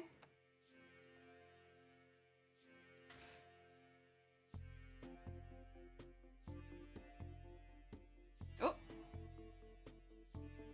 Get that sequin back on there, please. Yeah, no. Cosplay bingo card. If anyone's not done this before, by the way, and they're going to a convention, I highly recommend it. It's very fun. You can like put it on your phone, and then you can just walk around with it. But basically, you make like a little bingo card. If you're going with someone, it's good to have the same one, or like slightly different one even, or maybe in just a different order. But basically, you have a little cosplay bingo card of all the sort of things you want to see at the convention, and then see who gets bingo first. Looking good. I can have more time added by the insurance company. Nah, it's all right. We'll enter what we've got, and then see if we can get in based on that. Fingers crossed. I think a lot of people are entering costumes in various states of done, so hopefully it'll be all right. I haven't gotten past year 2 despite the amount of hours I have in the game. That's because I keep starting new farm. Yeah, I have my main farm, and then I have a couple of like not my main farms, which have a lot less hours in it. I feel that. But my main farm is year 4, I believe. It might be a bit further than that, but I remember it definitely being at the very least year 4. Oh, it's so good. It's so good. There we go. What else would I want to see? I mean, actually, another one I should have on there, but I think's pretty unlikely in this costume, is somebody cosplay the same thing as me. It's a good one to have on the bingo card, but depending on what you're cosplaying, that might be pretty unlikely. So I guess I'll have it on there, someone cosplaying the same thing as me, but I won't necessarily expect to get that one. But if I did, I'd be very happy. What else do I want to see? Other than some like specific cosplayers, which I can't really put on the cosplay bingo. I would like to see... What shows have I really liked? Oh, your boy Kong Ming. Something from the most recent series that I'd really like to see a costume of. I'd really like to see a costume from your boy Kong Ming. That would be a fun one. And I wonder if somebody would actually maybe do that, because it is quite popular at the moment. Is your cosplay the meaning rush to tell you that you've been entered and the Dutch lesson can begin? Oh god. You know, I think there's a few people that really have it that they want to teach me Dutch. I'm probably gonna learn off a website. If that's okay. I'm not... there's a few people that have offered lessons, and I'm like, I'll do it off the website if that's okay. But I can do it live a little bit if you want to see it. The thing is, even if I get in, I still need to be making this costume, because it's not like I'll have finished it. So I'll still be crafting it in June, almost 100%. No, 100%. I can 100% tell you I'll be crafting this still in June, because we still need to finish the wing pack. We still need to make the cape and the staff. Yeah, you don't get out of that so easily. Oh dear. My game, I just got Lewis shorts. In my current game, I just got Lewis's shorts with only a few days to do the Harvest Festival. Heck yeah! Oh dear. Yeah, they're in what's her face's room, right? Like the lady who has all of the cattle and everything. Aren't they in her room? Right? Is that the shorts I'm thinking of? Oh dear. The Harvest Festival I really like. I really like the flower dance. The flower dance is nice too. There's a jellyfish event now as well, which is pretty cool. The jellyfish event at the bay. That's nice. Oh dear. But then I'm quite biased with that one, of course. Of course I like the jellyfish event. Marine, yeah. Oh, but Marnie, not Marine. I always get those two confused. It's Marnie. Yes. She's the one with the shorts. Oh dear. Whoop. Whoop. Which route did you go, by the way? Did you decide to go for the Joja Mart, or did you go for the community center? I think it's really heavily implied that you should go for the community center, to be fair. I don't think there's a lot of benefits to the Joja Mart route. Ah dear. A lot of things we can talk in chat to help the pronunciations. So that's kind of what's really putting me off doing it live on stream. Because I know we have a lot of people here that speak Dutch. And I'm just imagining everyone disagreeing or sending... Because bear in mind, you guys are all on a delay. That it might be easier not to do it live on Twitch. Because everyone's going to be like, no, this, wait, no, yes, perfect, no, not like that, yes. Because of the delay. That's kind of what's really putting me off it, is the idea that everyone comes in and says completely different things. And I'm like, that's quite overwhelming for me. I don't know if I would enjoy that stream very much. It might be better for me to learn privately. Oh dear. I thought Jellyfish was fantastic. Isn't it a lovely festival? Isn't it really nice? Oh dear. Dutch, what's that? No idea. Never heard of it. You finished your armor, Frosty! Frosty, also welcome in. Congratulations on finishing the armor. Heck yeah. Very nice. We have a week till deadline and we're still going.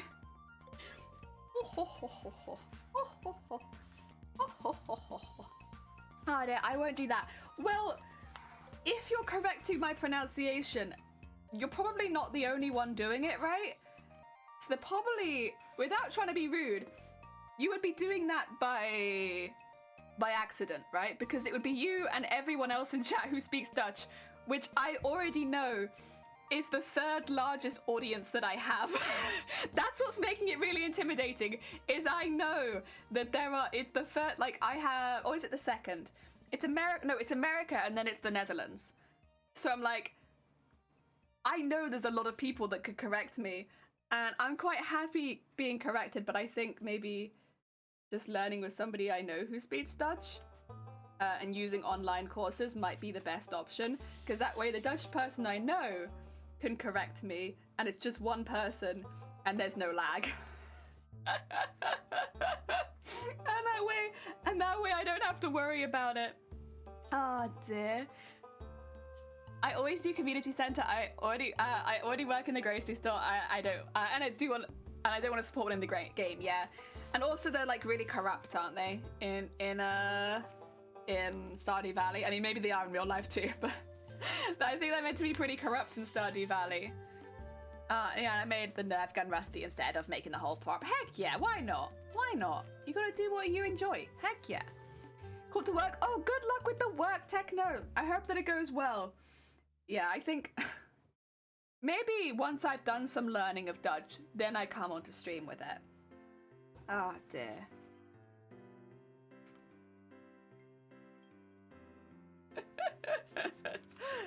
Oh dear. Not sure what to do now. I think buy yourself a cup of tea, or make yourself a cup of tea even, and have a good long stare at your costume and smile and know that you've made something very cool. That's what I would do. I'd make myself a cup of tea and stare at my costume and smile. Also, you need to take photos of yourself in the costume. Organize some kind of photo shoot. That's the next. That's a step. Can't forget that step. Organizing a photo shoot. Trying on the armor, taking it back off again. Trying it on again, taking it back off again. Making a cup of tea, staring at it, smiling. planning the photo shoot. Oh dear, posting pictures of it online. That's another thing. That way, yeah, because you're going to MCM, right? Doing the whole, this is my cosplay lineup for MCM picture set, so people know what to look out for you. Make business cards, make business cards, make business cards. If you're cosplaying at a convention, that way if any photographer takes photos of you, you can give them a business card and get those photos back. Make business cards. Make business cards. Ideally with the cosplay on them, but not necessarily. Like, in my experience, it's always been a bit easier for people to get me the photos back if the business card I hand them has my costume that I'm wearing at the convention on it. It's definitely not necessary, but it does make it like a bit more streamlined. Yes, yes, also photographer, yes. Business card, very important.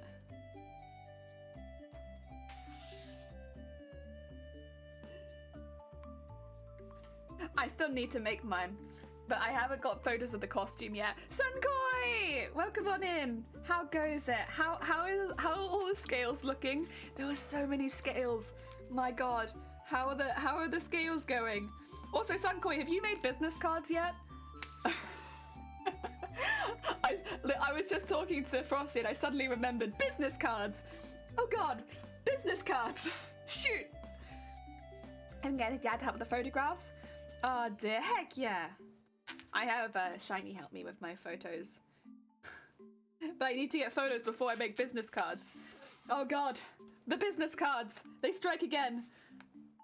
But I will remember and I will make business cards. I might make it a little wallet for them as well, just so that they stay safe on the cosplay. Yeah, might be a good idea. I'm watching a YouTube on it, and actually, something the company itself isn't the bad one, only the store manager. That's true, it could just be a bad store manager. Yeah, that's very fair. Lucky I go somewhere there's less people around. Yeah, I'm gonna go to the front of my house and just take photos there. I'm gonna try and get a couple of snazzy shots. Scales are going good, painting the fin last night. We're on schedule to assemble. Yay! I'm so excited, Sangai. Need to make some business cards. Yeah, we all need to make business cards. I think we're all in the same boat. Poor UK poor UK business card companies are gonna suddenly get like a flock of cosplayers coming in being like, oh, I need the business cards. If you're handing a business card photographer, write the time and the date on the back of the cards. Oh, that's true. Ah, that's true, except I've made my business cards black. That's gonna be, oopsie doopsie, because I've already designed the majority of it. I guess I could change that. Oh dear. I saw an owl outside. Heck yeah. Heck yeah. Oh dear. I've designed the base of it. I literally just need to insert a photo into it and my business cards are done. I tried to keep them quite simple this time. So it's not overwhelming with information. But yeah, that's a really good tip. Oh god. Welp. I don't really want to have to redo them. Oh, thing is, the black goes well with my, what I'm assuming I'm gonna do for the costume photo, which is quite a dramatic shot. Would a white gel pen work? That's true. I could bring a white gel pen with me. I do have a few of those, which I use for cosplay a lot of the time. They'd probably be happy to use on paper rather than fabric for once. Oh dear. Oh. I'm so excited about MCM. It's like, there's a lot I'm excited about. It's, first of all, Eurovision tomorrow. Very exciting. Can't forget that. I'm so excited for Eurovision tomorrow. But then also, yeah, straight after that, basically the deadline for TwitchCon, and then straight after that, it's MCM London. It's a bam, bam, bam. It would massively help me. Yeah, that's fair. It's a good call. Oh god, I'll bring a white gel pen, and then I can write it on there. Oh dear, what was it you said that to write? The time and the date. Oh, actually, I could probably just have the date printed on it, because I'm only cosplaying one day.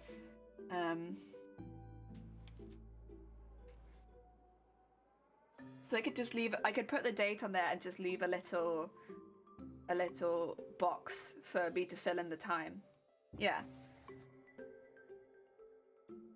freaking exciting.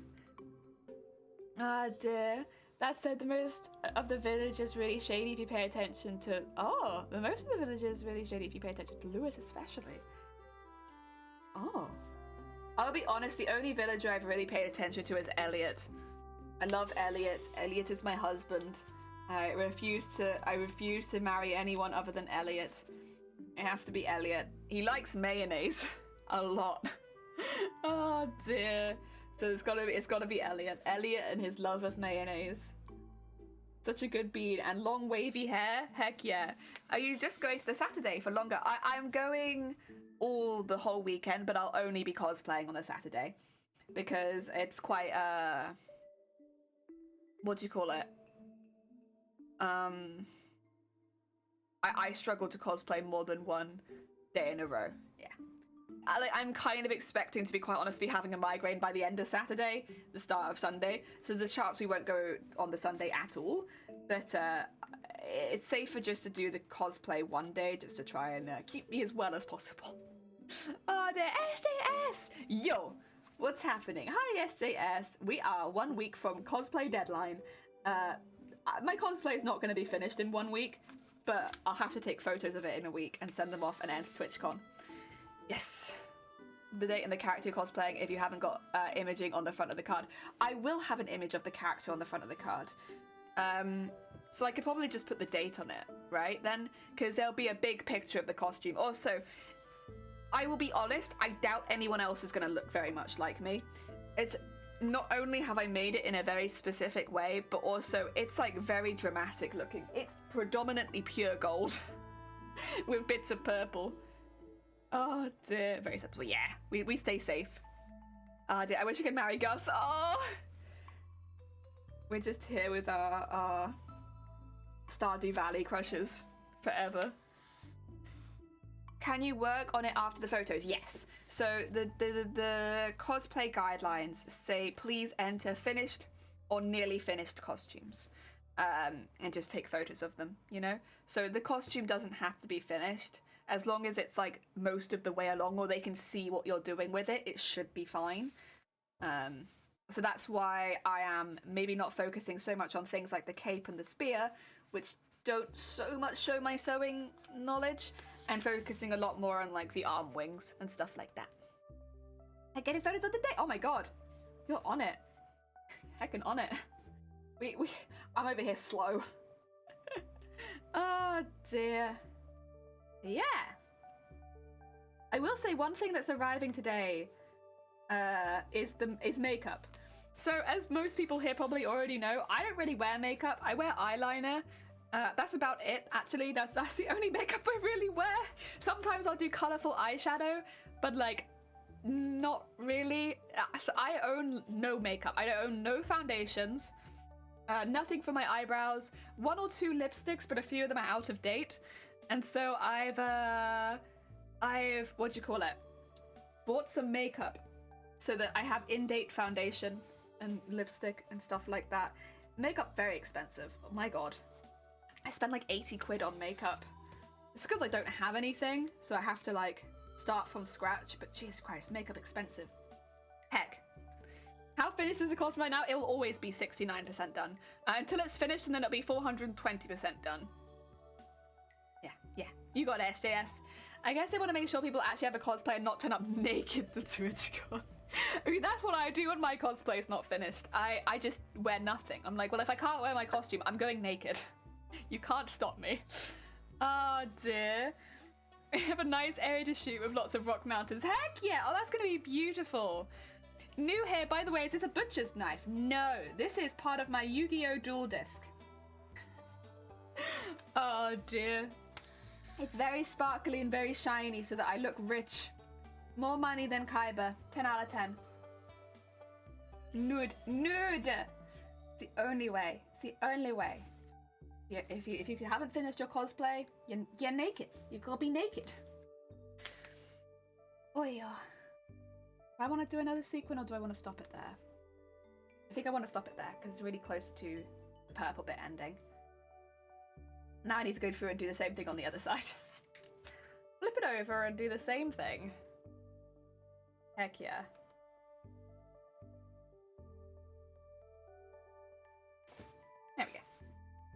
Oi, oi, oi, oi, oi, oi, oi, oi, oi. Oh, I should say as well, I was kind of mucking around, but anyone who hasn't seen the cosplay before, !cosplay in chat will show you a picture of the entire outfit, and a bit more information about the character, if you want it. It's there for if you want it. Maybe you don't, and that's fine. But if you do want to know a bit more about the character, !cosplay will take you to that link. Oh, we're doing a posture check? Fair. I should also probably have some of my tea. I have a bit of a sore throat today, after yesterday, so... I should have put honey in my tea. That would have been a smart bean move, wouldn't it? Next cuppa, I'll try and remember and put some honey in it. I gotta have my voice in a good fit state for Eurovision, where I will do my best not to sing over all of the songs that I like. Oh dear, I don't want to ruin it. Be the most obnoxious commentary ever, like, listen, the commentary was fine, but she also wouldn't stop singing over every single entry. Oh dear. Oh heck! Alchemist, thank you so much for the follow. It's very heckin' kind of you. Welcome on in. Welcome, welcome. We do cosplay. From the sounds of it, you might be a photographer, but I could be wrong. Please correct me if I am. Oh dear. Had to install OBS for an assignment. I am a bit lost with it. Okay. What are you lost with? I use OBS to stream with. What is it you're struggling with? What can we help with? Unless it's complicated, then I might not know. I'm very simple. I stick to the simple stuff. But if it's anything I can help with, oh yeah. There we go. I'm getting over a cold right now, so I'm drinking tea for my throat. Yeah, I don't have a cold, thankfully, but I often have a bit of a sore throat after migraines for, like, you know, reasonably obvious reasons, I think. But yeah, I want my voice to be strong. UK-based photographer and general geek. Heck yeah! Alchemist, are you going to MCM in a couple weeks? Or nah, not for you. Oh my god. We have a few cosplayers here who are quite excited about MCM this year. It is a good convention. Oh, I ran into some really nice photographers as well at MCM in general. Like, when I did my first big costume where I made it myself, like from scratch rather than altering things, I had a photographer ask to take some photos of it, like really, really sweet. They asked to take some photos of it, and I have never forgot that experience because, like, it was such a nice experience. Like, so they were giving me some, like, tips and tricks, basically. They were, like, not pushy, but, like, so if you put your weight on your back leg, it gives you the ability to pose the front leg, where we'll see a bit more of, and stuff like that. And we spent like 20 minutes just chatting with them, and they were so nice. It was like a couple of people together, and they were so sweet, and they gave so much useful posing advice of, like, yeah, if you pose like this, you'll get more emphasis on this side of your body, and we probably would want to face you this way just so that you could see all of the costume. And it's like, Jesus, it's just handy stuff to know, because that was my first ever, like, wearing my own costume to a convention. I was so lost when it came. I didn't expect anyone to take photos of me, so when people did, I was just like, what do? I'm lost. I don't take photos. And they were so, like chill and relaxed about it. It was no, like, no, that's not right, or that's not right, I don't like that. It was like, if you try doing this, you get emphasis here, and then they take a picture and show me, and I'd be like, oh. And, like, this was not a photographer I hired, just put it out there. There was a random photographer who was just really nice. And I've never forgotten that experience. A very, very positive one. That happened at MCM. They're very sweet. Oh dear. Sadly, no, not enough time on money. That's fair enough. It is expensive going to MCM. Sure, a few of us can agree with that one. I need to record a window, I guess, and apparently a camera feed alongside it, but I don't have a camera. Now that's difficult.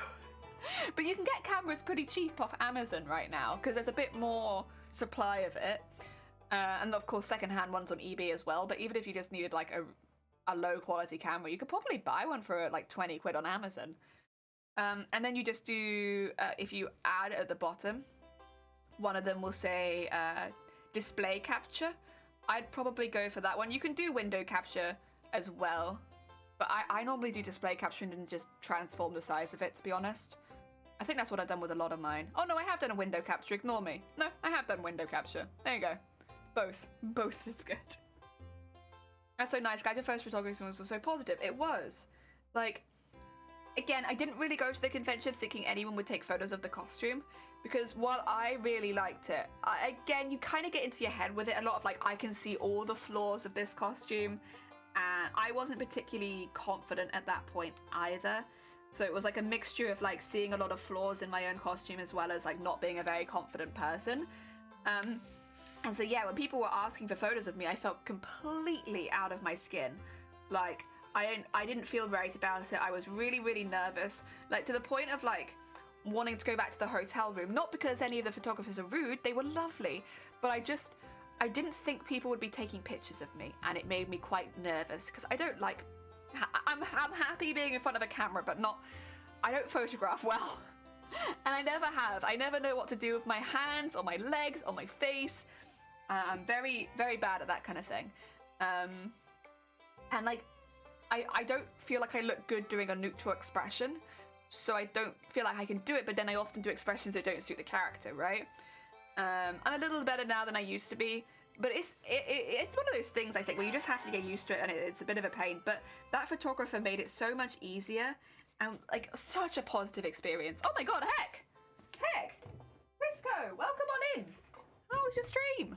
We're talking about jellyfish, not jellyfish. I'm a jellyfish. We're talking about MCM and cosplay photography and all that kind of stuff. Yes. How was your stream? I'm assuming you were doing bakers and crafting, but how did it go? Did it go well? Also, Imagine, welcome on in. Oh dear. Yeah, we have a few things going on here. First of all, it's Eurovision tomorrow, and I won't let anyone forget it. It's Eurovision tomorrow, and I'm very excited.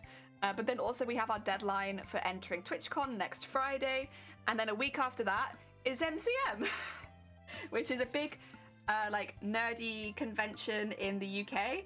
Probably MCM London is the biggest, because LFCC I think is a little smaller. So yeah, we got that in a couple of weeks as well. It was great working on our turning red cross stitch. Oh, lovely. Heck yeah. Very excited. Nerdy nervous much? Not too bad, but a little bit. STS Eurovision. Did you make a face at Eurovision, STS? Eurovision is life. I am so excited for Eurovision. We got some good entries in this year. There's some really lovely ones. I think I got a top 6. Is that bad? I'm supporting 6 countries. They are Serbia, the UK, Australia, Norway, Ukraine, and Moldova. Those are the 6 entries I really, really like, and I want all of them to do well. So many things. Also, I should say, Chris, thank you so much for the raid, but if you need to go get some snacks or some drinks or some rest after your stream, please do. You know the drill. I don't want you to starve.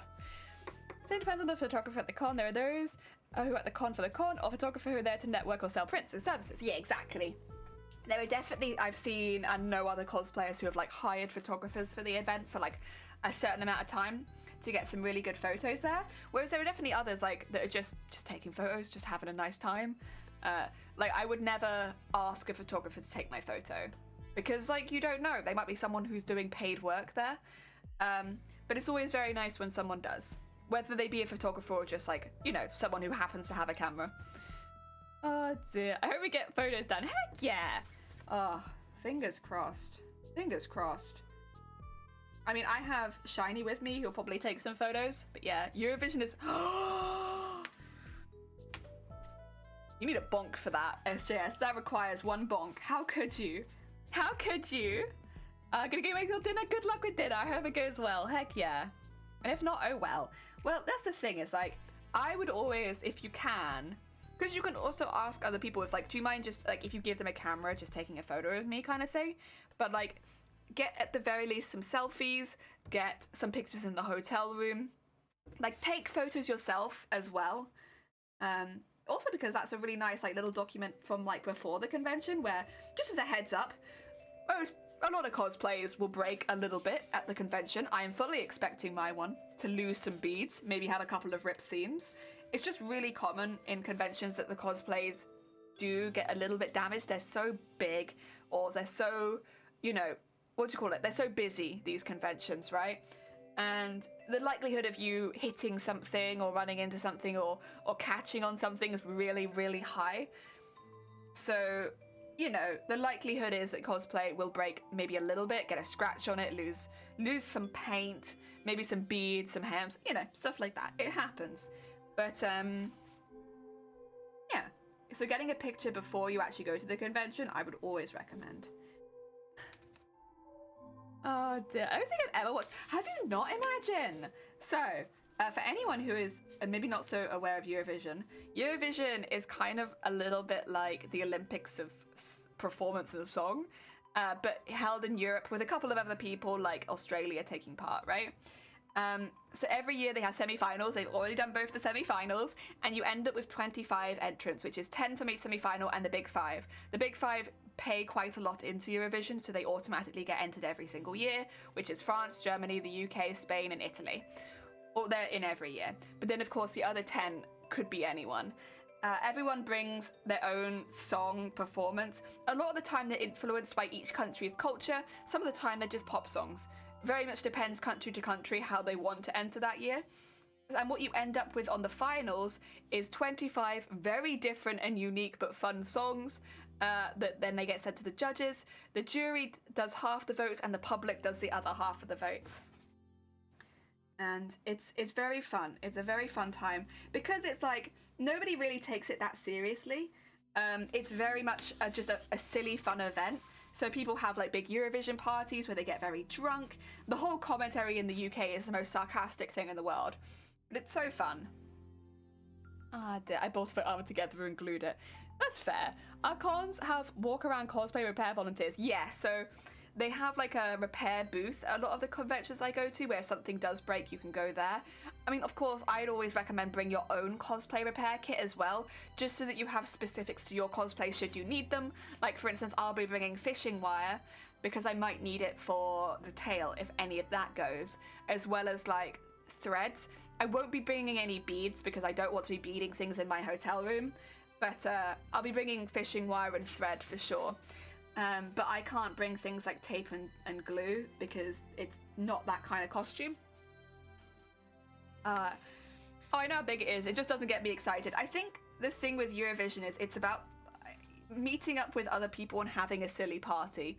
Like a really silly one. Oh dear. Australia has no culture.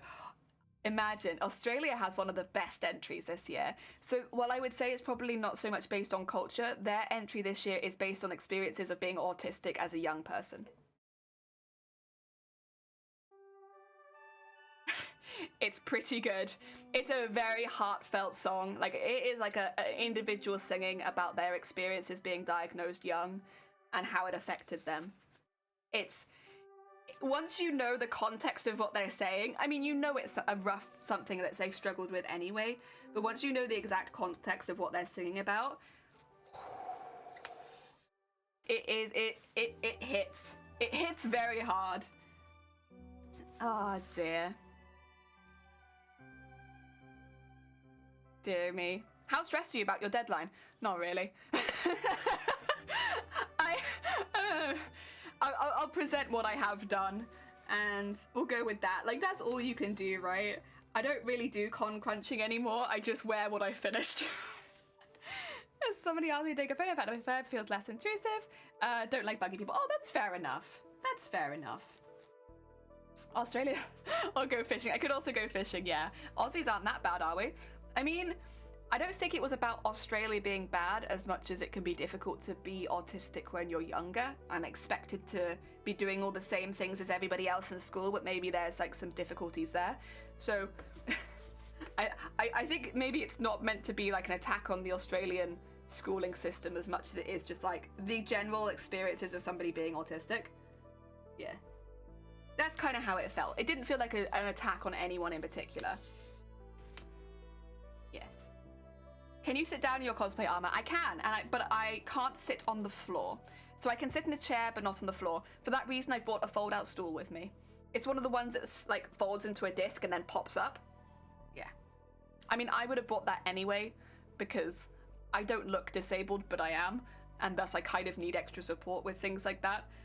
But I would say if you're wearing a big costume and you know you're not going to be able to sit on the floor, a fold-out stool is a really good option.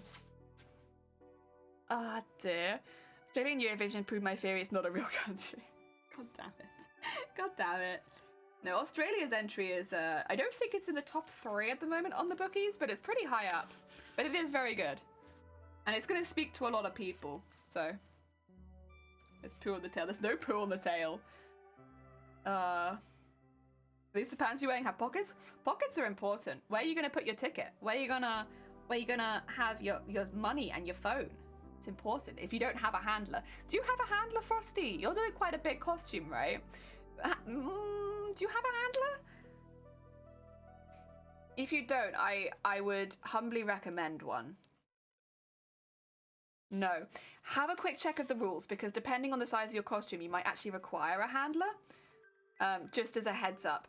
So, for instance, the cosplay I'm wearing, I won't be able to get in if I don't have a handler, because the costume's too big. Again, for me, it doesn't really make a difference. I always have a handler anyway. But if you're doing a big costume, you should always check the guidelines, because you might physically need a handler to get in. I always have to identify my handler when I go into these conventions, just be like, my handler's over there, so that they know. Yeah.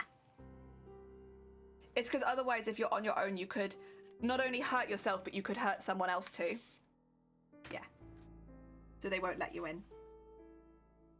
Or they might not let you in. You never know. It depends who you speak to, probably. Oh, dear. Australian Eurovision? Why? Well, I think eventually, hopefully, more and more countries will have the opportunity to enter Eurovision. Originally, I'm going to go over all of this tomorrow, but originally Eurovision was made for a couple of reasons, but partially to unite a very, very fractured Europe after World War II. So they brought it all together and did like an event. I think there was only 5 countries in the first ever Eurovision, but it was just about that, and also testing the abilities of television broadcasting was the other half of it. But more importantly, it was about bringing countries together. I think more than ever, it would be better to start spreading that out to the rest of the world, because, yeah, it's all about, you know, looking at the country's people, their culture and stuff like that, and spreading it a little bit more. Originally in Eurovision, you had to sing in the language of your country. That was literally a rule. Of course, that's changed now, but initially it was completely like, this is France, they are all speaking in French, that is in the rules. And so it'd only ever be like the UK that would sing in English, whereas now, of course, there are a lot more English entries. Ah, dear. I need a handle I can walk. It's more to do with like your vision and hearing and stuff like that. BRB, have a good BRB, feed that dog, heck yeah. I'm a handler, I'm a liability. Heck yeah. My partner is tall enough, he automatically requires a handler if in cosplay. Oh my god, that's amazing. That's fantastic. That's very funny, to be fair. If the whole world was in it, it's at least half a year. That's true. That would take it'd be a very long Eurovision. But I think it would change the competition, but in a good way. I don't think it'd be a bad thing. The thing with Eurovision is basically, it's very much a vibe.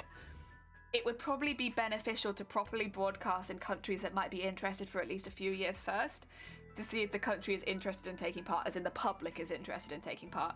Because it's very camp, it's very tongue-in-cheek, it's very sarcastic, nobody really takes it very seriously unless you win. And getting that vibe across is quite important. It's not like the Olympics where you're desperately cheering for your own country kind of thing. It's very different to that. Yes. I think there's an equivalent in Asia. Oh, heck yeah. Heck yeah. Oh dear. I can take my helmet off anyways.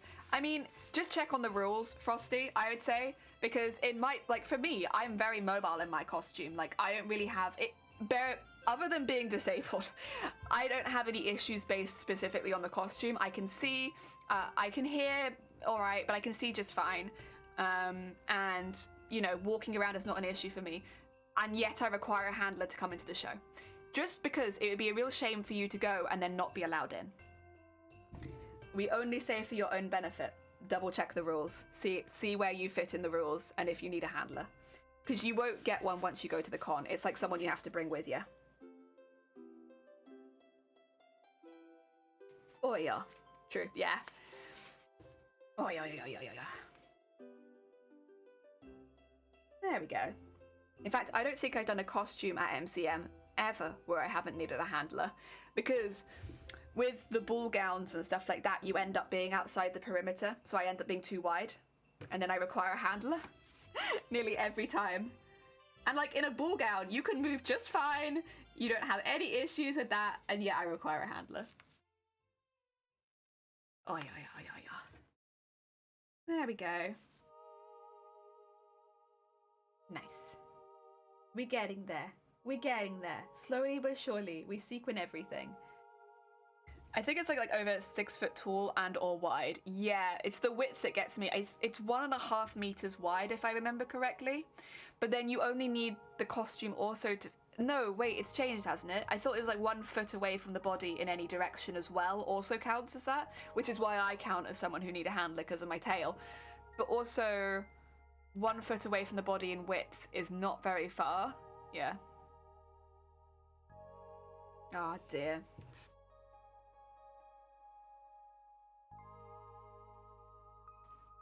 Oh yeah. Handler needed Iron Man because Handler is a fanboy banker.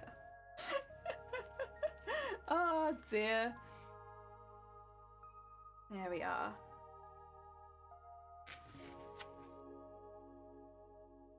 Handlers! Unsung heroes of cosplay, they are. Big ups to all the handlers out there. They make it so that we can wear stupid costumes to conventions. Oh dear. I mean, I would legit be... I mean, yeah, the Iron Man costumes are fantastic most of the time. There's always 1 or 2 really, really technically difficult Iron Man costumes. Oh, yeah. No, big ups to handlers. They're great. They're very good beans. They help us...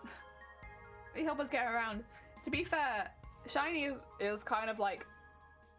a bit of a mixture of a handler and a carer, to be honest. But like, you know... I would always need someone with me anyway. So for me, it's not difficult to organize. But yeah, I could get it if you wanted to go to the convention, you know, and it'd be a bit little tricky. Oh dear.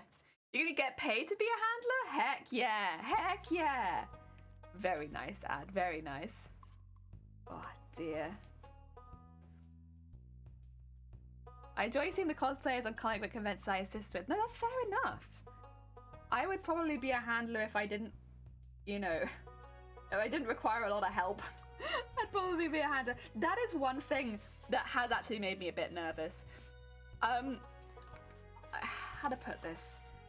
I'm sorry if you are disappointed in me if you meet me at the convention, which sounds really like, but like, you always see the best side of me on Twitch, and there is a chance at MCM I will not be so much in the good place, or I would have had to take a lot of painkillers.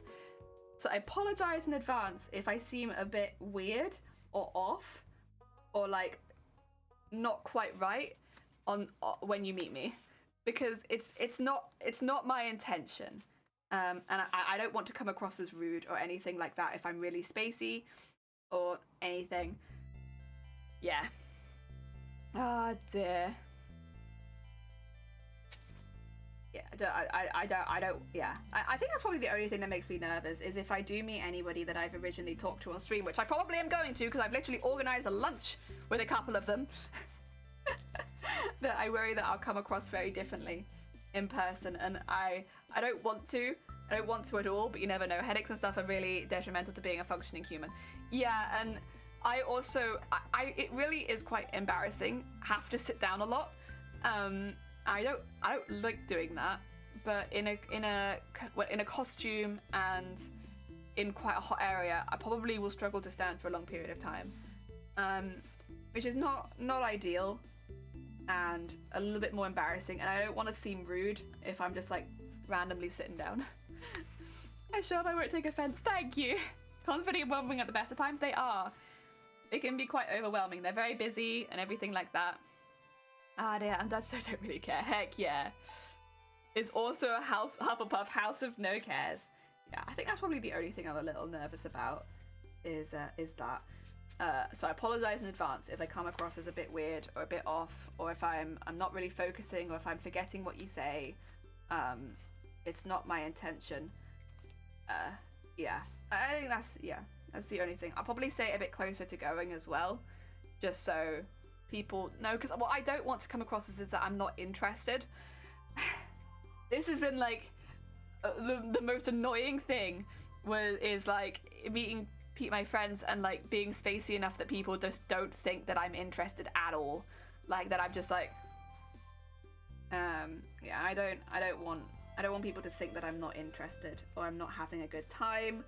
Yeah, it's not the case. I'm just probably taking a lot of painkillers. Ah, dear. I think most people hanging out here are aware of your struggles and issues. Yeah, I think probably. It can be a bit different meeting it in real life, right? Like, yeah, yeah, you get me. That's the only thing I'm nervous about. It's like, that I'll be disappointing. Oh dear. Get all that out there. We need a few more sequins at this point. Ah, dear. You're cosplaying Vaporeon! Oh, you're doing Zag as well? Are you going for multiple days, or are you just doing 2 cosplays in a day, Sunkoi? I'm really anxious about. Heck yeah. Oh, dear. The other thing would be if I get to the convention. We're staying really close by, thankfully, but I will say this was a while ago. This was when I was still getting used to like everything. But I went to MCM for a weekend once, and I only went for 2 hours of an entire like Friday, Saturday, Sunday event. I was able to be there 2 hours, and then I had to go back to the hotel and rest. Oh, that's the other fear. I am a lot better at managing it than I used to be, so I'd hope that wouldn't happen again. But yeah. Ah, dear. Do Saturday and Sunday. Oh, heck yeah. Heck yeah. My friend's gonna be there to sell her comics. Heck yeah. Oh dear. What cosplay are you planning? Like, it's in, if you're interested, Sunkoi, there are pictures of it in the Discord right now. So Frosty popped some images in there the other day. So you should be able to spot it there if you want to see pictures. Oh, but you're doing more photos today? Well, excellent. Just upload them when you got the photos so you can see it in being worn. But you tell them to try and get photos from the con if I can't make it. Yeah, heck yeah. Why heckin' not? Why heckin' not? Oh dear. There we go.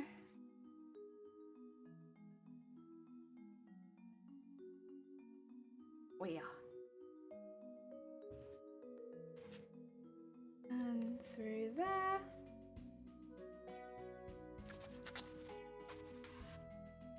We are. We are. Going on a chain to places and from the con. Yeah, that's why on the day we like to stay close to it, because getting on a tube in full costume is quite tiring.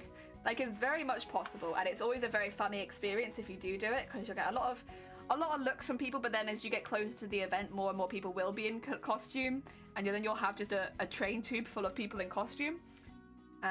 But it is quite tiring, and it's quite hot as well, so if you're wearing makeup and stuff like that, it's a little difficult on the day. But I would say it also is very expensive to book near the event once the dates are announced. That's why back last year I said that I'd already booked the hotel for MCM before they'd announced the dates. Because that way I spent the same amount on my booking as you will now for like one night in that area. It just goes up like that. It'll suddenly jump up by about 100 quid a night or more. But if you book before they announce the dates, you can get a nice cheap price. I'm lurking in somewhere going, I'm going to a convention. Yes. Oh dear, shove garbage I can pocket. Heck yeah. If you manage to get the armor down, we'll also be wielding a camera if you'd like shots. Disclaimer, we're not pros. I'll be wielding a camera.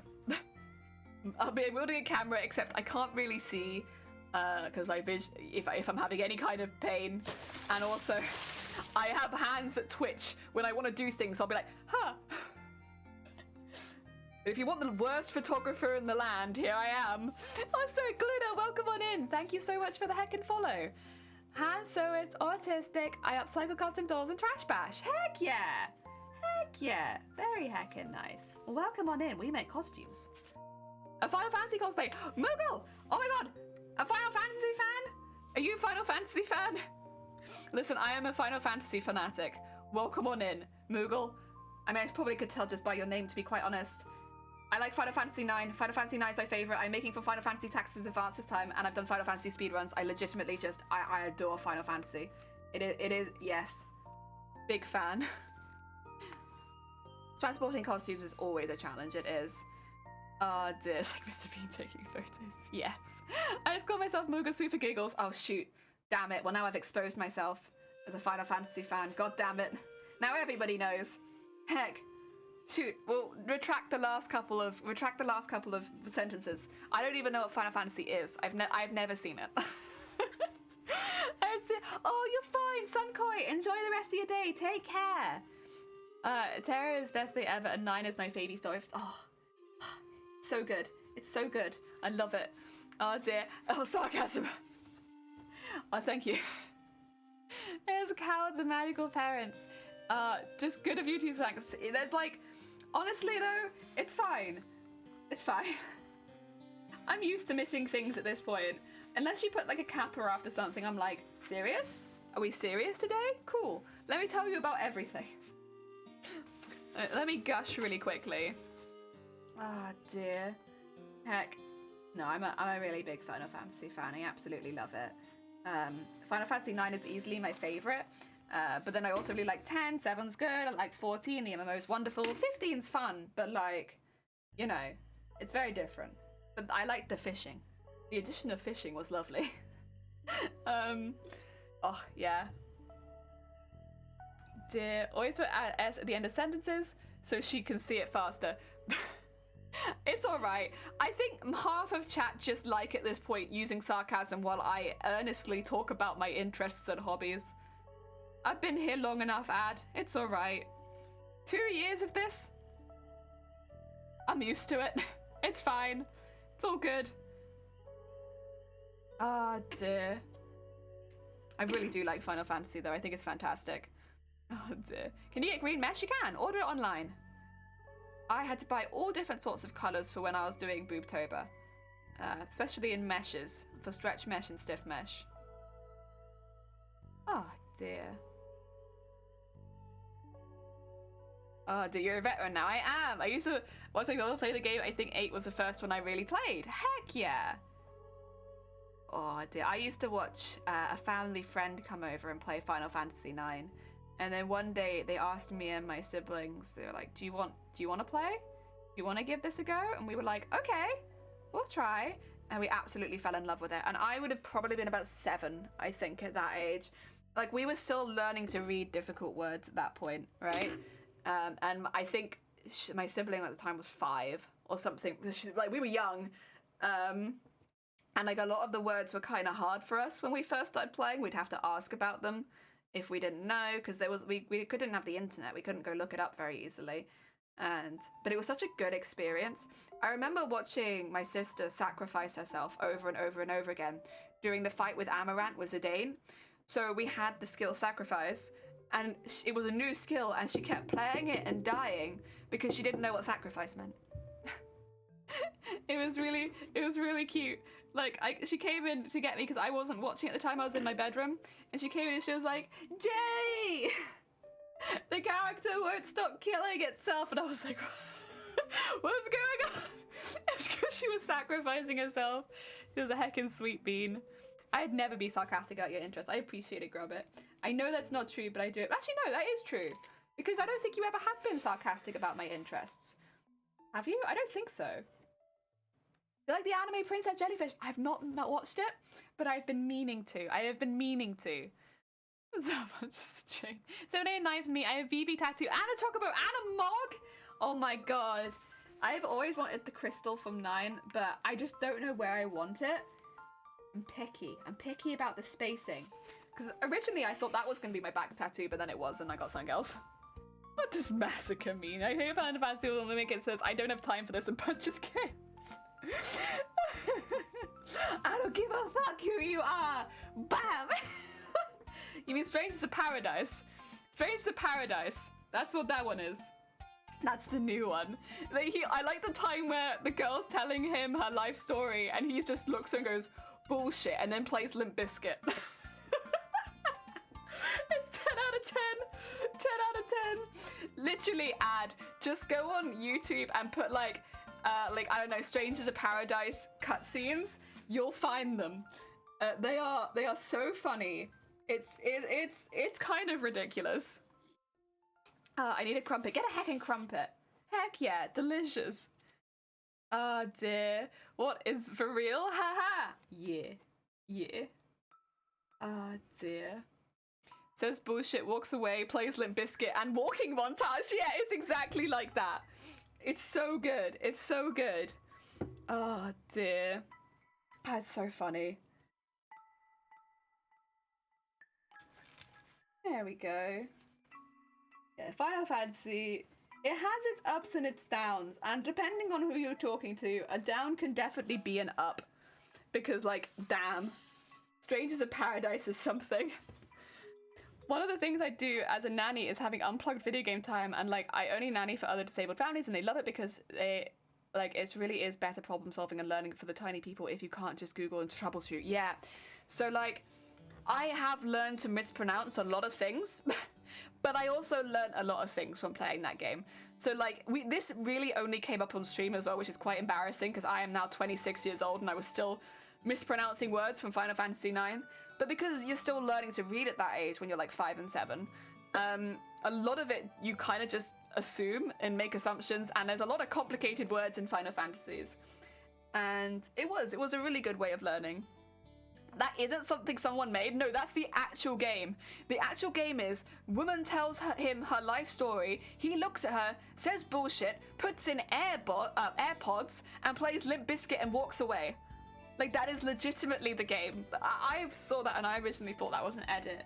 And no, that's legitimately the game.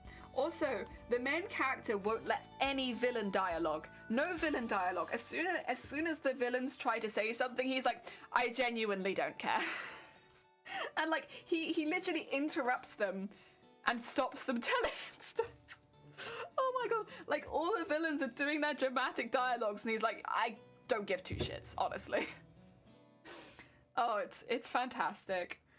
It's so stupid, but it's fantastic. Also, if you watch any gameplay of it, the characters moan constantly. Constantly. Like, they've obviously got, like, grunts and moans they're meant to be doing, but, like, they're constantly just like, huh, It's fantastic. It's fantastic. It's like, why? They'll all look at each other and they'll be like, It's like, what are you doing? Oh, dear. Aqua, welcome on in. I hope you're having a good day. See, elves and humans just tell us what we want to know. Just tell us what we want to know. It's so funny. God, I'm very far from Texas. The people where I'm from literally resist reading, so I have speech issues, and don't feel bad that you weren't at, like, college reading. Yeah, exactly. Like, what is it everyone was laughing at me for when I did my first speedrun?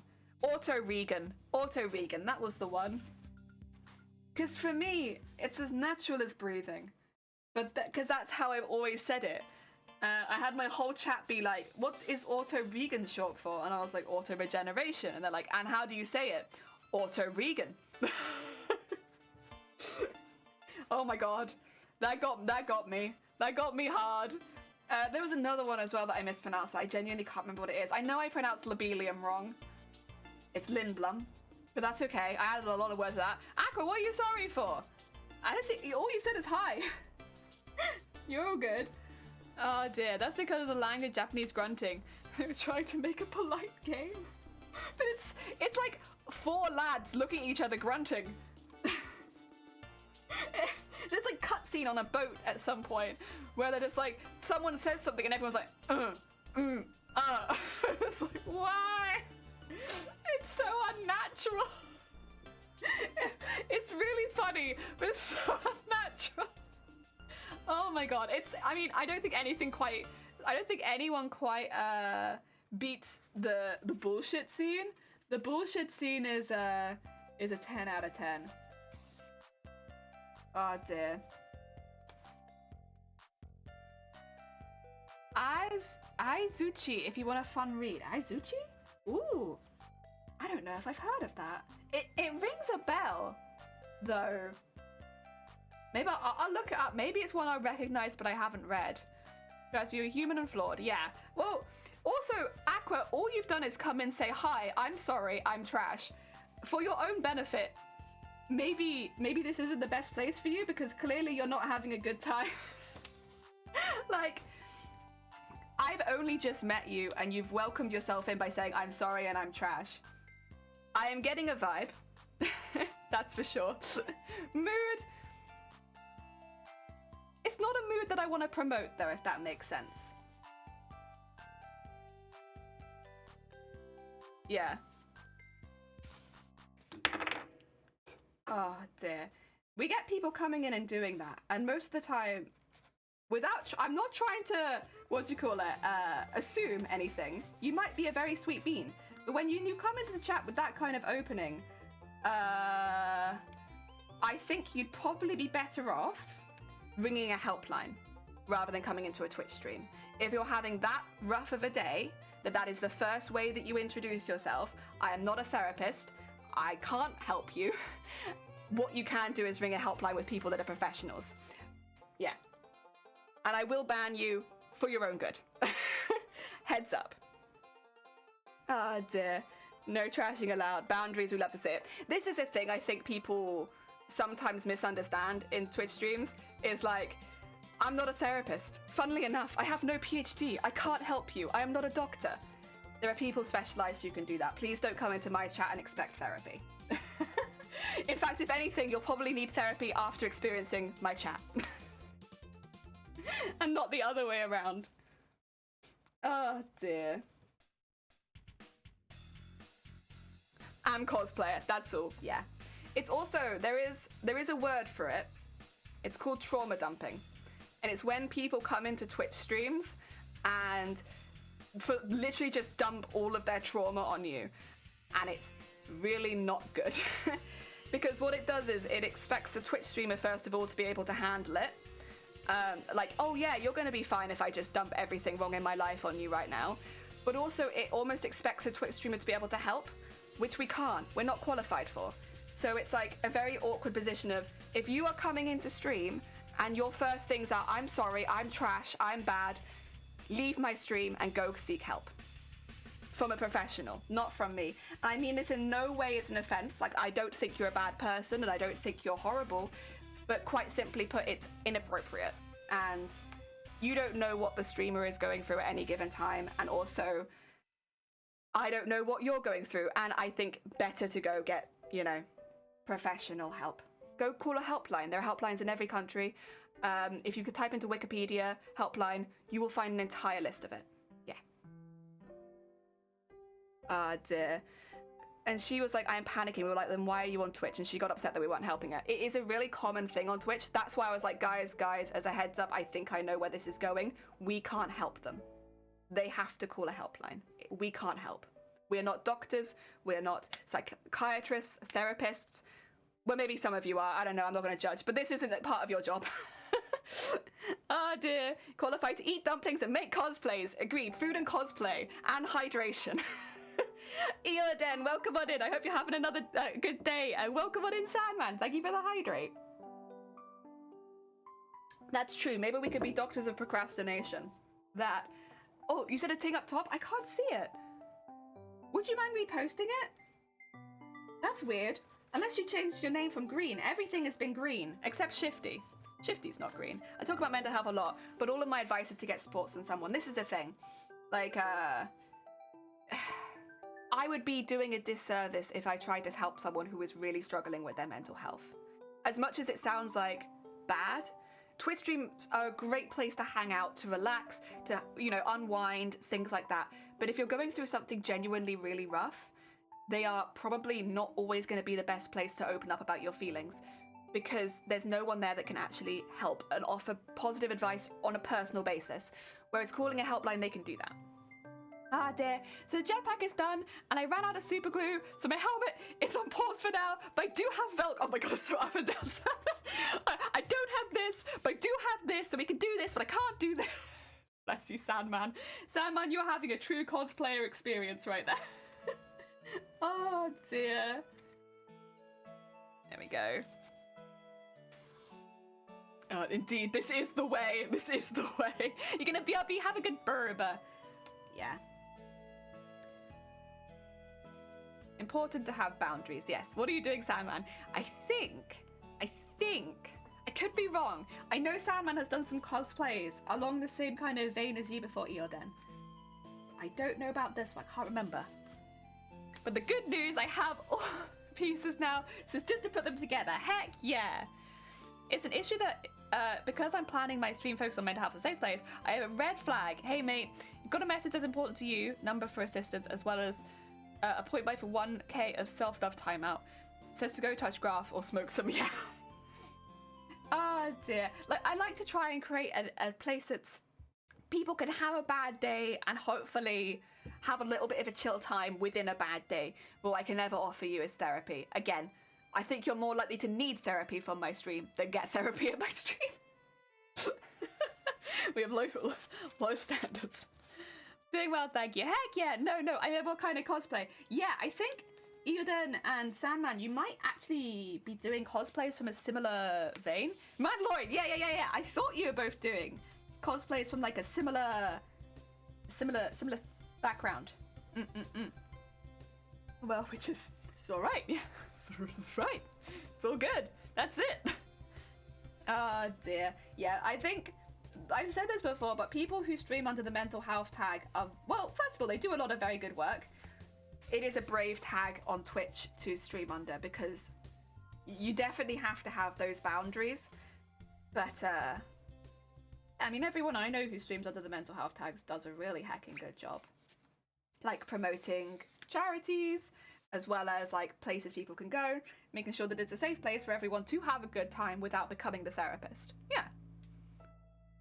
For sure. Sarcasm is needed, professional help is important. Yeah. Oh dear.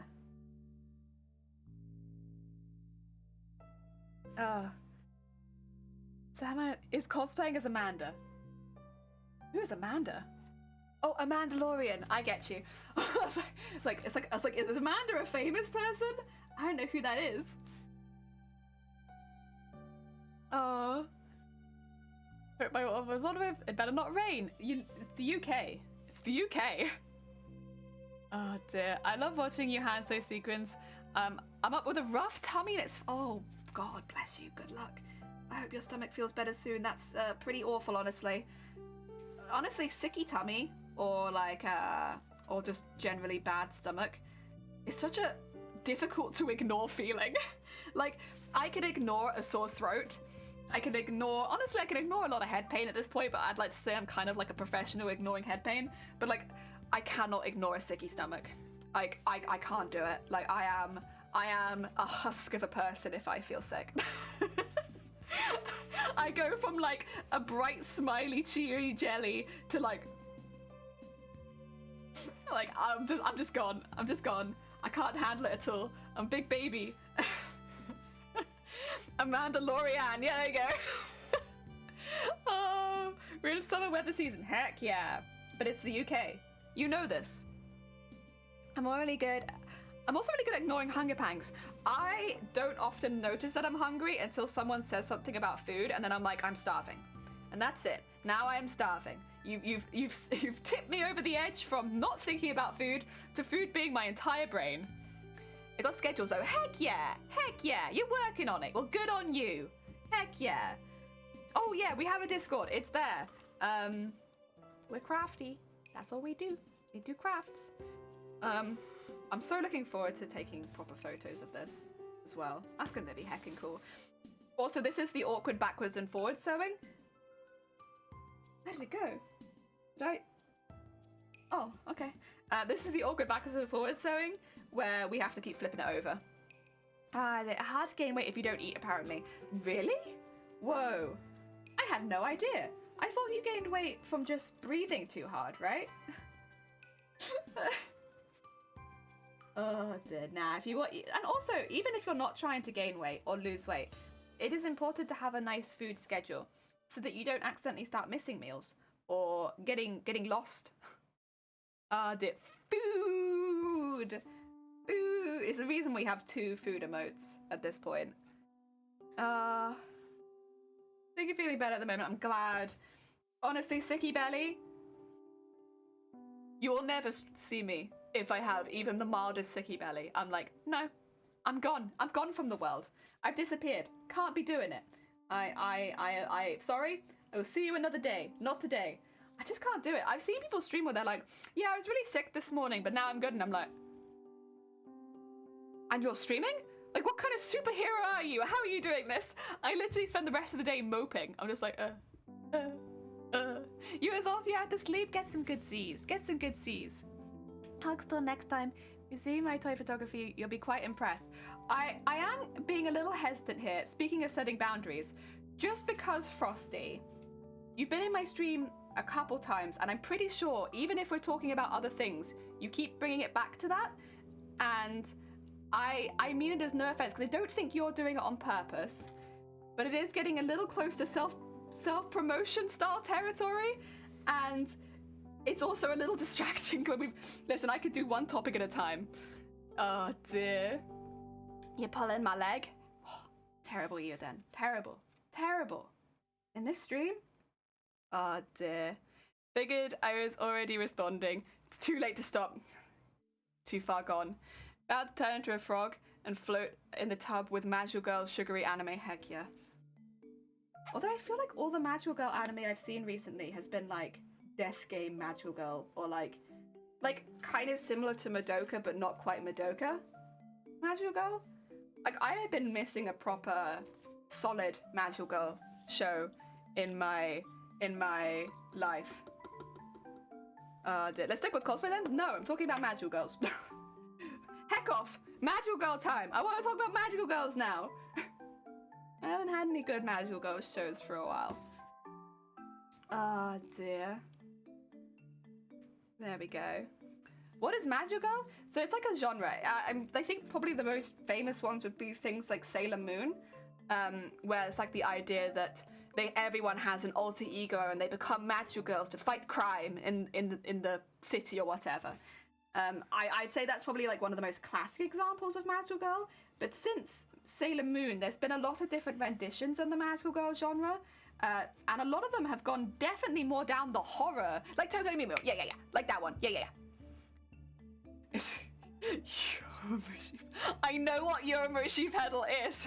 I mean, first of all, it literally says pedal. Even if you don't know, you might guess it's something to do with moving in a vehicle.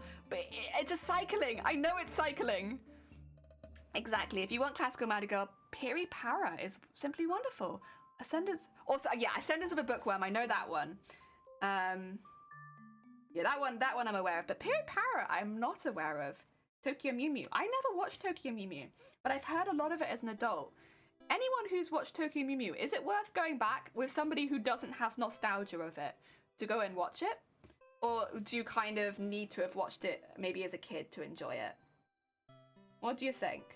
Because, like, I've never watched it, but I know of it. It's one that I've heard of quite a bit.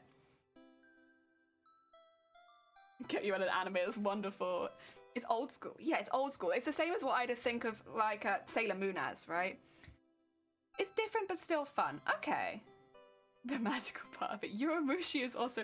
Yoramushi is about cycling! I remember watching it as a kid and enjoying it a lot because it's fun. Okay.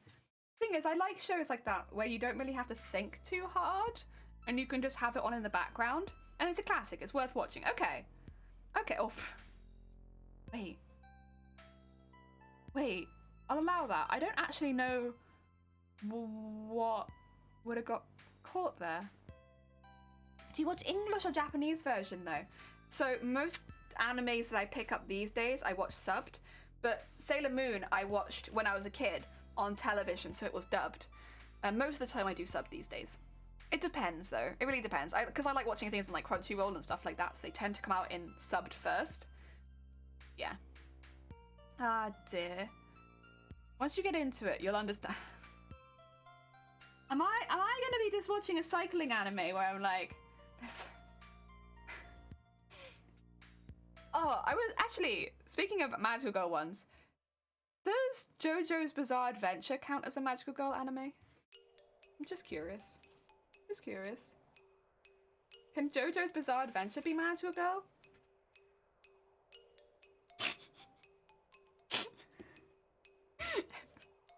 Oh dear. Oh, the names are different. Ah, okay. So that's like I wouldn't notice. I only know it is the way around that I said it that I've forgotten. Because I've not seen it. Oh dear. I'm thinking of other ones. I mean, more of the anime for like Magical Girl that come up recently. Like, I say recently, Madoka was like 10 years ago. But Madoka Magica was probably one of the first ones that was kind of horrific. But then you have Yuki Yuna Was a Hero. You've got Magical Girl Sight. You've got Magical Girl Raising Project. But all of those are like with a reasonably unpleasant twist. Like, definitely in degrees, depending on which one you look at. But like, none of them are like... They're all kind of more psychological or horror-ish. I will say Madoka Magica is one of my favorites. I really do like that one. That is it. Oh dear. Yeah, so like things change. That makes sense. I've seen it before. I mean, if you're talking about changes they make, in Sailor Moon they made the lesbian couple cousins. In the English version, they were like, they can't be lesbians, they'll be cousins, which just make all of the scenes really weird and creepy.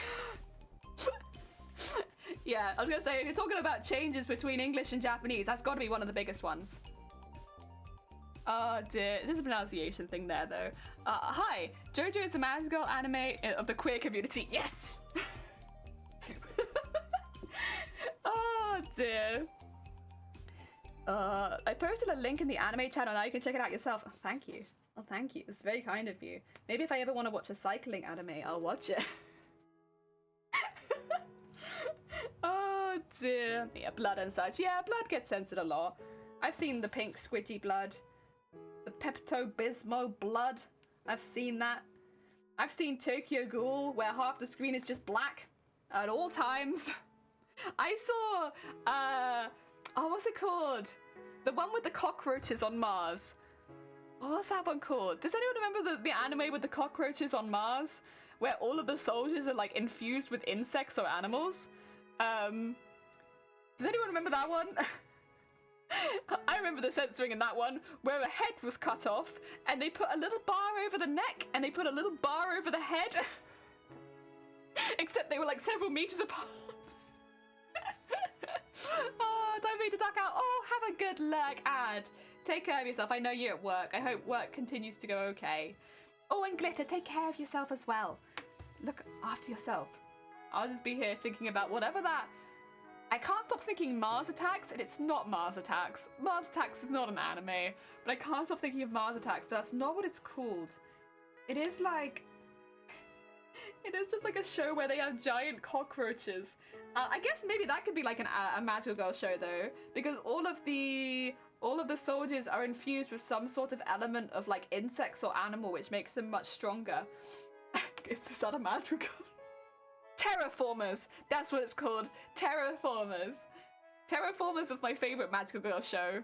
Heck yeah. Terraformers! That's the one. Terraformers.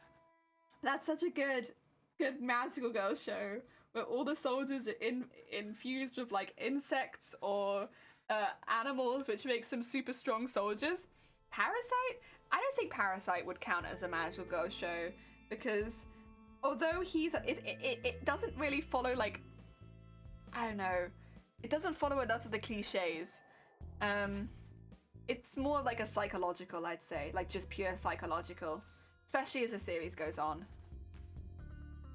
Had a good intro though. Had a good intro. I enjoyed the intro to Parasite a lot. I like the full version better because in the In the anime version, you just hear like the metal and the screaming and stuff like that. But in the full version, you get like the bit where it suddenly sounds like a video game halfway through the song, and I love it. Dear. Oh, you were thinking of the cockroach one. Yeah, no, it's called Terraformers. That one is. Terraformers is actually genuinely good, but the censoring is awful. It's one of the worst censorship bits I've ever seen. If you're gonna watch it, you're gonna want to watch it uncensored, because the censoring is dumb. They use like the nudity bars, but like on blood and guts. So like, it takes away any seriousness from the scene. Yeah, like a little black, like thin bar, basically.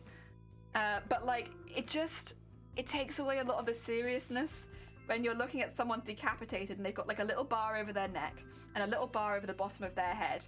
And again, they're like 6 feet apart. I'm back. Nudity? Not nudity, gore, I'm afraid. No boobers. It's just blood and guts, I'm afraid, today on stream. No boobers, only bloods and guts. There we go. Question, what is the character you're making from? It actually says, if you read the bottom of the stream, right there. It's alright. Nobody reads it. I originally used to have it in my titles, and then I was like, well, no one's reading it in the title, so I'll put it on stream, and nobody reads it. It's alright. You're not the first. As a streamer, you do your best, but there's only so much you can do. Blood and Guts, the Berserk soundtrack? Yeah. Yeah. That's the Berserk soundtrack. You know, the bit that I really like in the Berserk soundtrack is when he hits an enemy with his sword and it sounds like a frying pan. That's my favorite part in Berserk. When his sword sounds like a frying pan. It's fine, we still accept you. Well, of course you do, because every single one of you have made the same mistake at some point, I swear. Oh my god. Nah, it's fine. Honestly, it's on there in case people are interested. But like, I get it. I never watched Berserk, but I enjoy the soundtrack a lot. Yeah, I like legitimately and not sarcastically, the soundtrack is very good. Unfortunately, the Berserk adaptation was a bit... Ah, dear. They used 3D animation, which can look good in shows like Knights of Sidonia, Ajin. It honestly added to the feel of the show in both of those. And of course now you have ones coming out with like B-Stars where you barely even notice that it's 3D. But at the time when Berserk was adapted, it was bad. It's really bad. Or you're gonna take a shower, have a good shower. Like the soundtracks of Durara. Durara has a lot of really good intros and outros for sure. Like the standard OST, I'm maybe not so keen on as some others, but their openings and outros are fantastic. They have a really good vibe to it. Oh dear. Shirasug, yeah, Master of Craft. Absolutely. Absolutely. Oh yeah. Actually, even with the extra seasons, because the first season of Durara was quite a lot before the next season. And then of course it was a bit spread out from there. But yeah, it was good. I'm not gonna comment either then. Oh my god. Oh my god. Did Grobbit hear the word shower and not say anything? Whoa, what is this character progress? What's going on here? Not taking every single opportunity? Crazy. Crazy. I can't believe it. Boy. Miss cosplaying Salty. Salty is a sweet bean character and like a nice simple cosplay to put together with like a lot, but like it's a very obvious character. Salty was sweet. Honestly, Salty was one of the nicest people in that show, I swear. So everyone was like an asshole. I have a Discord, putting that out there. Wait, you have a Discord, Grobbit? Wait, Grobbit, are you gonna stream? Are we gonna get some of the most cursed streams on Twitch out of nowhere? Really? Wait, you're getting my hopes up, Grobbit. What are you gonna be streaming and when? I gotta know. Surely you already have like 50 followers, right? I'm gonna go have a look. Oh my god. Why is your profile picture so cursed? Yeah, you have 66 followers. There you go, and now you have one more. Also, why is your picture so cursed, Grobbit? Jesus Christ, What happened? Why does it look like that? What? It's like skin. Why is your picture skin? What? Oh god. It's get out of there. Luna, welcome on in. We're just talking about how Grobit's profile picture is legitimately skin. It's beautiful. What do you mean? Your profile picture is skin. It's just flesh. What the heck? I don't see anything wrong. Well, what's your picture, Zay? I swear, are you part of this flesh gang? No, yours is lovely. Zay's got a lovely profile picture. Robert, why is your profile picture flesh? Oh my, that's a first. So majestic. That's one word for it. Not the right word, but it is a word for it. God. Why is your profile picture flesh? Is it also Nicolas Cage? Or am I not looking at it close enough? Is your profile picture Nicolas Cage surrounded by flesh? Maybe? Oh, I could be wrong because it's a very small face. It is! It's Nicolas Cage surrounded by flesh. Oh, good God. Good God. What's really funny though is that you could literally start streaming tomorrow, and as long as you get your hours up enough, you could become an affiliate.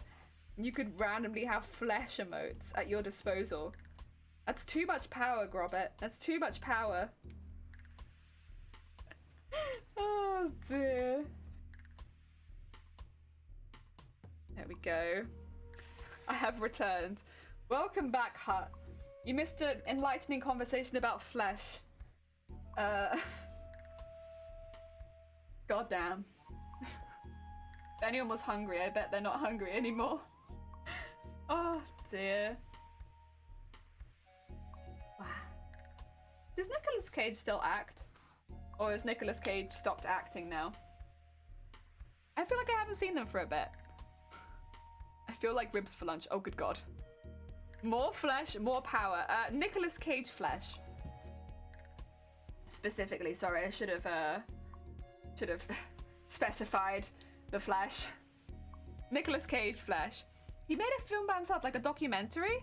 There's a new movie where Nick is playing Nick. Oh, is it not a documentary? Tell you. Oh, you've seen the cutscenes. What do you think? I want to play the glorious piece of game called Strange to Paradise. Yeah! Also, Maris, welcome on in. Thank you so much for the follow. It's all the Nick movies in one. Thank you for bringing it to my attention. Anytime, ad. You know that we're here just for game recommendations at this point. Twitch can't stop advertising it to me? Wait, are you getting the targeted Nick Cage ads? How can I get myself on that? I want the targeted Nick Cage ads. I keep getting alcohol ads. Or like, I think the alcohol ads, like the perfect whiskey or something like that. I don't really drink, so it feels like not very targeted. Also, Mars, welcome on in. I hope you're having a good day. It's actually a movie? I want to see that.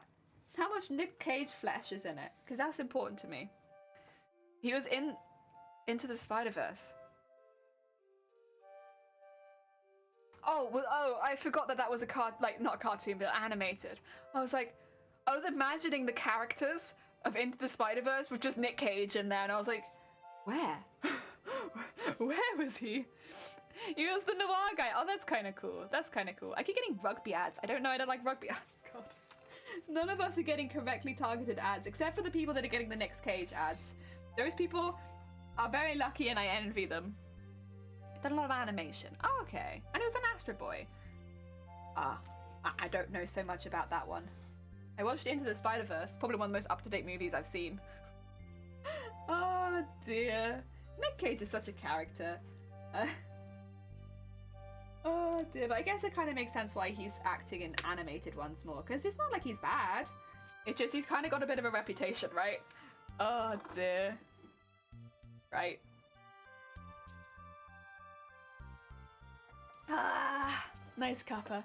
Rugby ads. Lucky rugby is one of the few sports I like. We're all getting the wrong targeted ads, clearly. I'm getting alcohol ads for things I can't drink. You're getting ads for sports you don't watch, and Zay's getting the good one.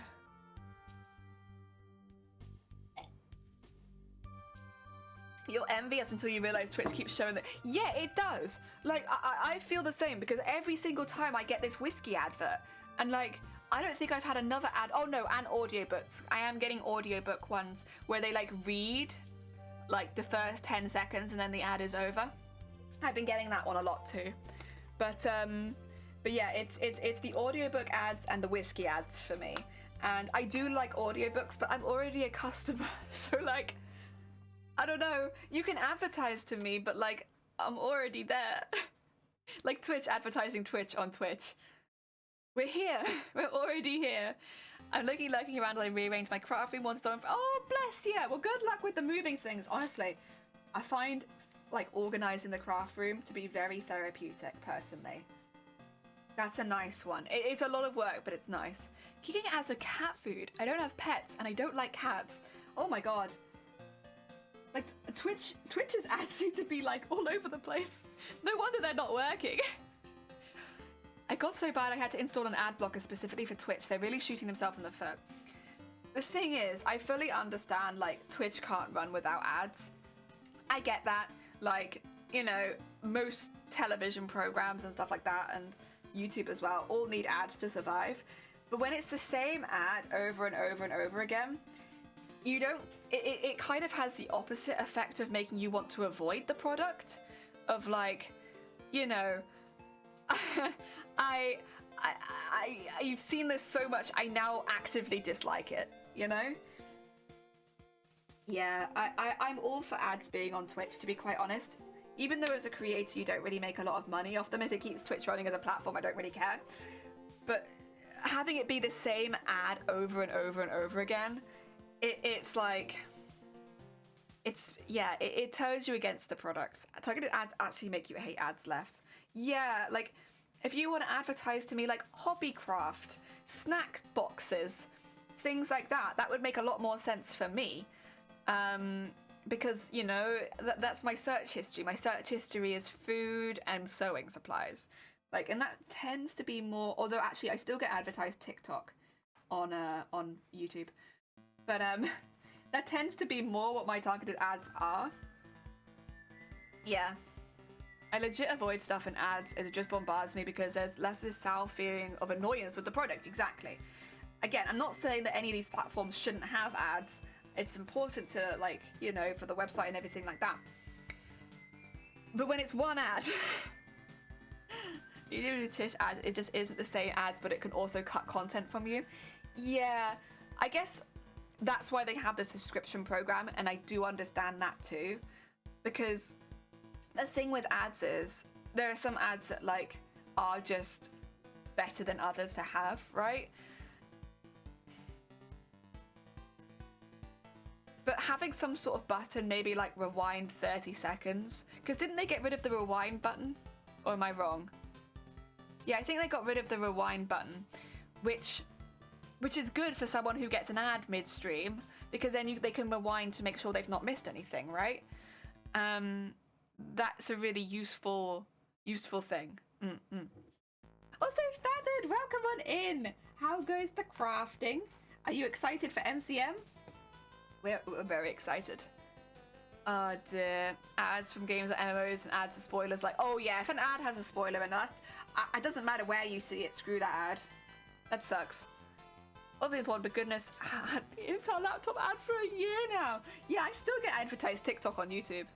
There's only been one advertising campaign that gets me to buy their products, Oasis. It's hot, you're thirsty, with sales targets, loved it. Fair enough. I don't remember seeing ads that often interest me. Oh, no, it's not true. I got a banner ad for a sewing company and I buy from them now. That's how I discovered Minerva, I think. I get interrupted the moment I try to check out the stream, I'm out. Yeah, that's fair. That's fair. Oh, yeah. Oh, dear. So excited, so excited. Let the YouTube manually choose when to have ads up. Make it mandatory within a certain time frame. So they do have that option. I don't run it on my stream, because I'm an unorganized bean. But, like, they have that option. I can go have a look and see how regular it is, if anyone is curious. But as a streamer on Twitch, that's something you can do. Let me have a look. I did set it up at one point. in case I ever wanted to do it, so I should be able to switch to it pretty easily if I want to. Oh, I could literally just click it now. Okay. Let's see. Where did they put Ads Manager? I've lost it again. It's because I don't go there very often, I think. Is it in settings? Is it in the affiliate settings? Yeah, there it is. So, ad density, 2 minutes an hour of ads. That's what it would be if I turned it on. You wouldn't get pre-roll ads, but you would get a 2-minute ad every hour. I don't know how people would feel about that. If they would prefer that, I can change to it. It doesn't make any difference to me because I literally make like 2 pence off ads a month. So like, I don't care which way that I run ads. But if you want it in the middle of your stream, we're welcome to have that. Oh dear. I kind of, yes, I was thinking about a casual cosplay, but I'm too obsessed with the one I'm working on. Talking about that the costume has taken a life of its own, it's out of control. You need an intervention and you're not going to get it here. I'm going to say keep going. Keep hecking going. I want to see it. A woman eating yogurt in slow motion on a park bench isn't going to tempt me. What if I ate yogurt in slow motion? I just came in with my yogurt and I was like, and now it's time for the Activia ad. What if I did that? Would that want you to have it? Can I advertise yogurt to you? Officially every 30 minutes, I think that would make sense if it was like one ad every 30 minutes and then the total of 2 minutes per hour. I could see that. The Coke commercial, the guy talking his top off to the other hand is a different story. Oh yeah, that makes me buy Coke every time. The guy taking his top off, yeah, that's it. Damn it. Damn it. Oh, also can't remember if I mentioned the beating I'm going to be doing and it's your fault. What? Me? I haven't done anything. All I do is I come into my stream, I display a small amount of beading in sequin, and I definitely don't convince people to do it behind the scenes. Absolutely not. Sweet bean over here. We would never take you down the dark rabbit hole that is beading. It's like a time pit. But I bet it will look really good. I like to see Alevants. Alevants. That's a pronunciation of adverts. Alevants. That were relevant to the channel, like adverts for Comic-Con or Hobbycraft on this channel. You'd get more revenue from me that way. Yeah, I think that would make a lot more sense, and it wouldn't be too difficult. Like, you could definitely disperse TikTok ads in there if there's a big need for TikTok ads, but like, if advertisers could say they specifically wanted to advertise in the arts, just chatting, and makers and crafting, maybe those three, because just chatting is kind of a mix of everything, and I could kind of see it fitting in. And that way, just those categories will get it, and maybe the ads would be a little bit cheaper for the company, but get more revenue. I mean, it should be possible, because right now, ads can actively ask not to be in certain categories. So they can say, happy to advertise on Twitch, not in like hot tubs or something like that. That might not be a bad idea. Yes, you. I have 6 bags of beads, 6, and there are 1,400 in each bag. Oh, do you have the little ones? I have some of those. The ones I get are 6,600. But then I'm using a lot of beads.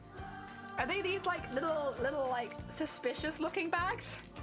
I've got a few of these hanging around. I'm not really using them right now, but I got them. My suspicious bags. You sit on my child. You have no beads at all. The thing is, beading is a slippery slope. Right now, Feathered might have 5,000 beads, but in a few months' time, they'll have 50,000 beads. And there's no way out of that. That's just how beading goes. Little bugle beads are cute. Cute. It's a pot of gold. It is kind of like a pot of gold. There were anti-gay ads on gay YouTube videos because the algorithm grouped them with the... But then I would actually just blame YouTube for letting there be anti-gay ads on a platform that's trying to be inclusive. You don't take anti-gay ads. Sorry. No. No. That's not okay. You don't get to wear your pride flag and parade around as an inclusive platform if you have anti-gay ads. Screen your ads before maybe having them on the channel. I mean, as far as I can tell, you only have 2 adverts anyway, so it shouldn't take that long. And count to my rhinestone collection. Oh god.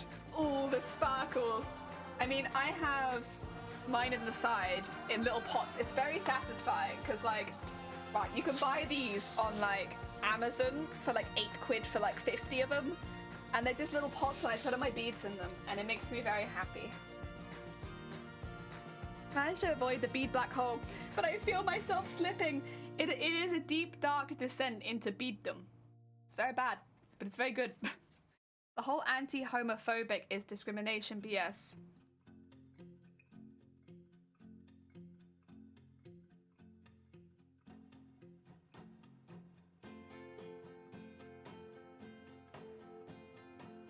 What? Wait, but homophobia is actively discriminating.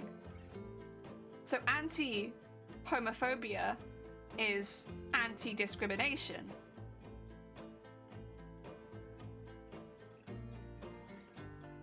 What?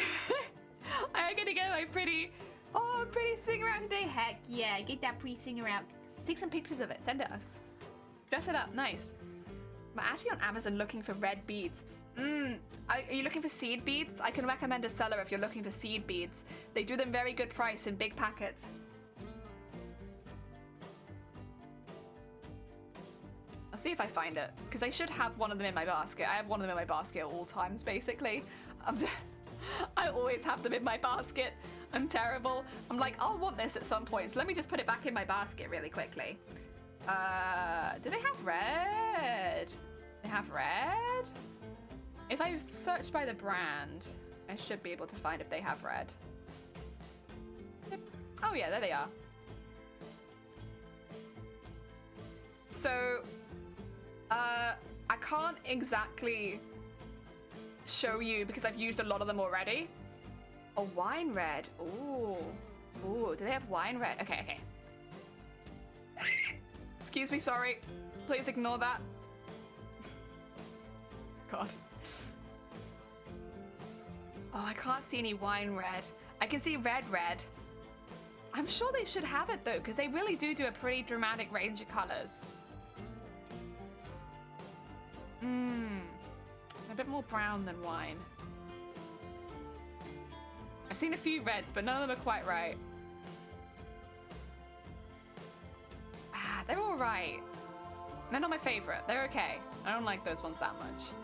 Sorry, these guys have like a lot of beads. Maybe I should just show you the brand, huh? So I'll just send you this link. This is just the brand that I get them, a lot of them from. There we go. What the? Ignore. Pretend you didn't hear. That should take you to the brand page. So obviously my pot isn't full, but 100 grams is just over one full pot of these. So you get them for like £4 something, depending on the color you get. And it's like a full pot, but they come in bags. It's a very good deal. Where should I put the sewing machine pics?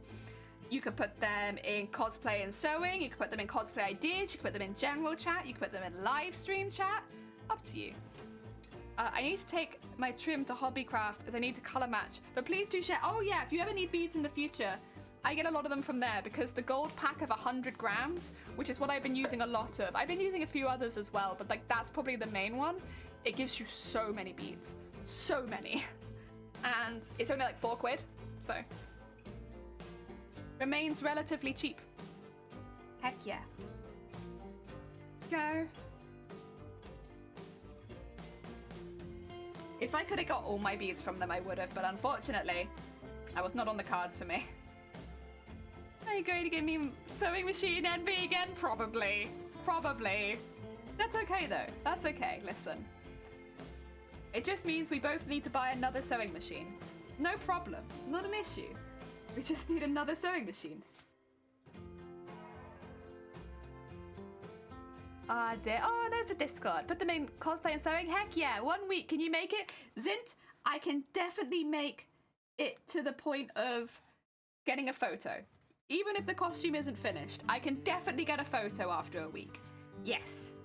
Also, welcome on in, Zint. I hope you're having a good day. Welcome, welcome. Oh dear. Right, cosplay and sewing. Let's have a look. Oh dear. Wow. There we go.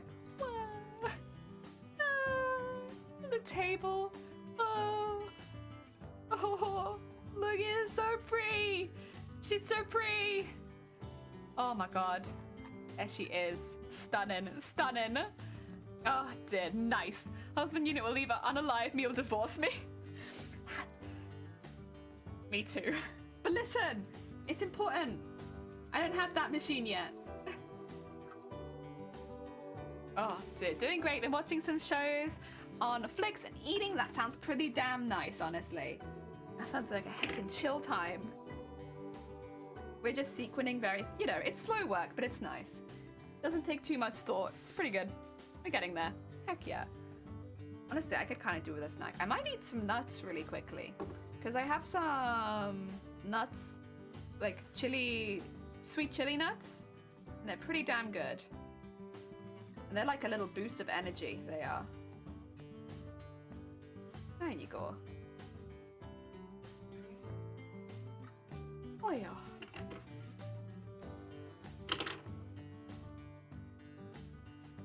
Oh.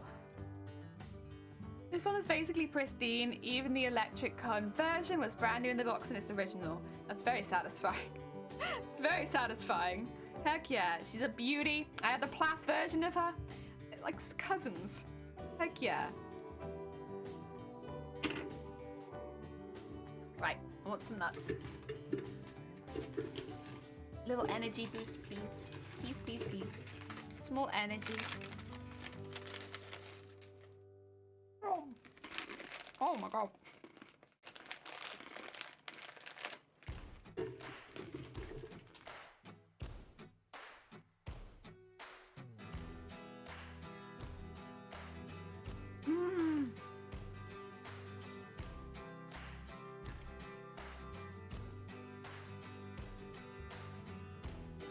Oh, that was what I needed.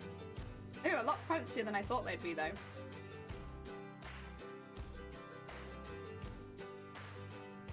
Oh. Right, under there.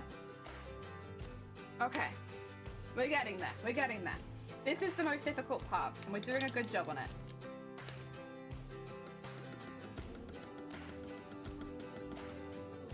There we go. We're nearly through another sequin tub, but that's okay. God. The extra feet that came with it. It's an industrial machine. Heck yeah. She's my baby. Nothing phases her at all. The old machines are like that though. They don't have any kind of power limiters on them like a lot of the new machines. And so they just go. They're so strong. Oh yeah. I think what is next up for me in the list of machinery is gonna be a cricket. I think. I can't imagine getting it yet. I'd have to have a cosplay in mind probably before doing it. But I think that's what I'd next like to go towards, is getting a cricket. I mean, don't get me wrong, I'd love like a 3D printer and stuff like that, but they take up a lot of space. And I can't imagine having that space for a while. Ah dear. No, foot envy. Oh god, foot envy. Ah yes, foot envy. There is a foot. Now we all have foot envy. It's alright, don't worry about it. It's very common in this channel. We have a lot of foot envy here. Oh. There we go. Also, I should say, today we're just going to be sequencing. We're not going to be doing any beading. I'm going to come back and do all the beading in one go, rather than alongside the sequencing, because the sequencing takes so much longer. I'd rather get that out the way as soon as possible. Otherwise, I might give myself a false idea of how quickly I can do the rest of it.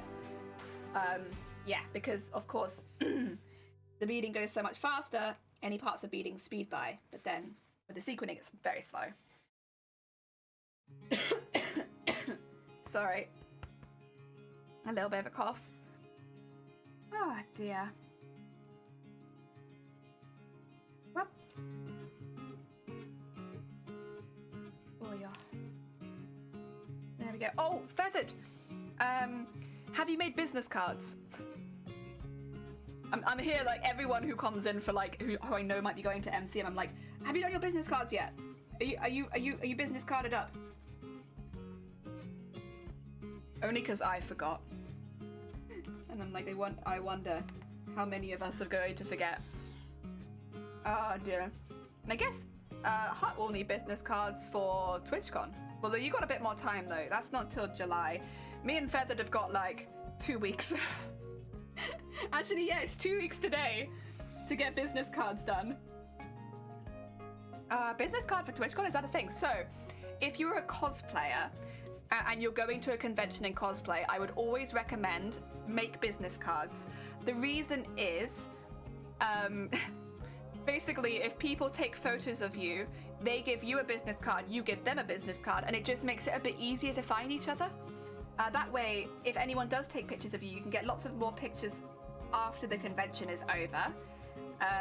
And also it gets your name out there, like, again, just for people to work out who it was they saw. Like, for instance, if people see like a Tarzan cosplay, I don't know, and they're really impressed by it, if they have one of your business cards, they can then find all the other photos of it online.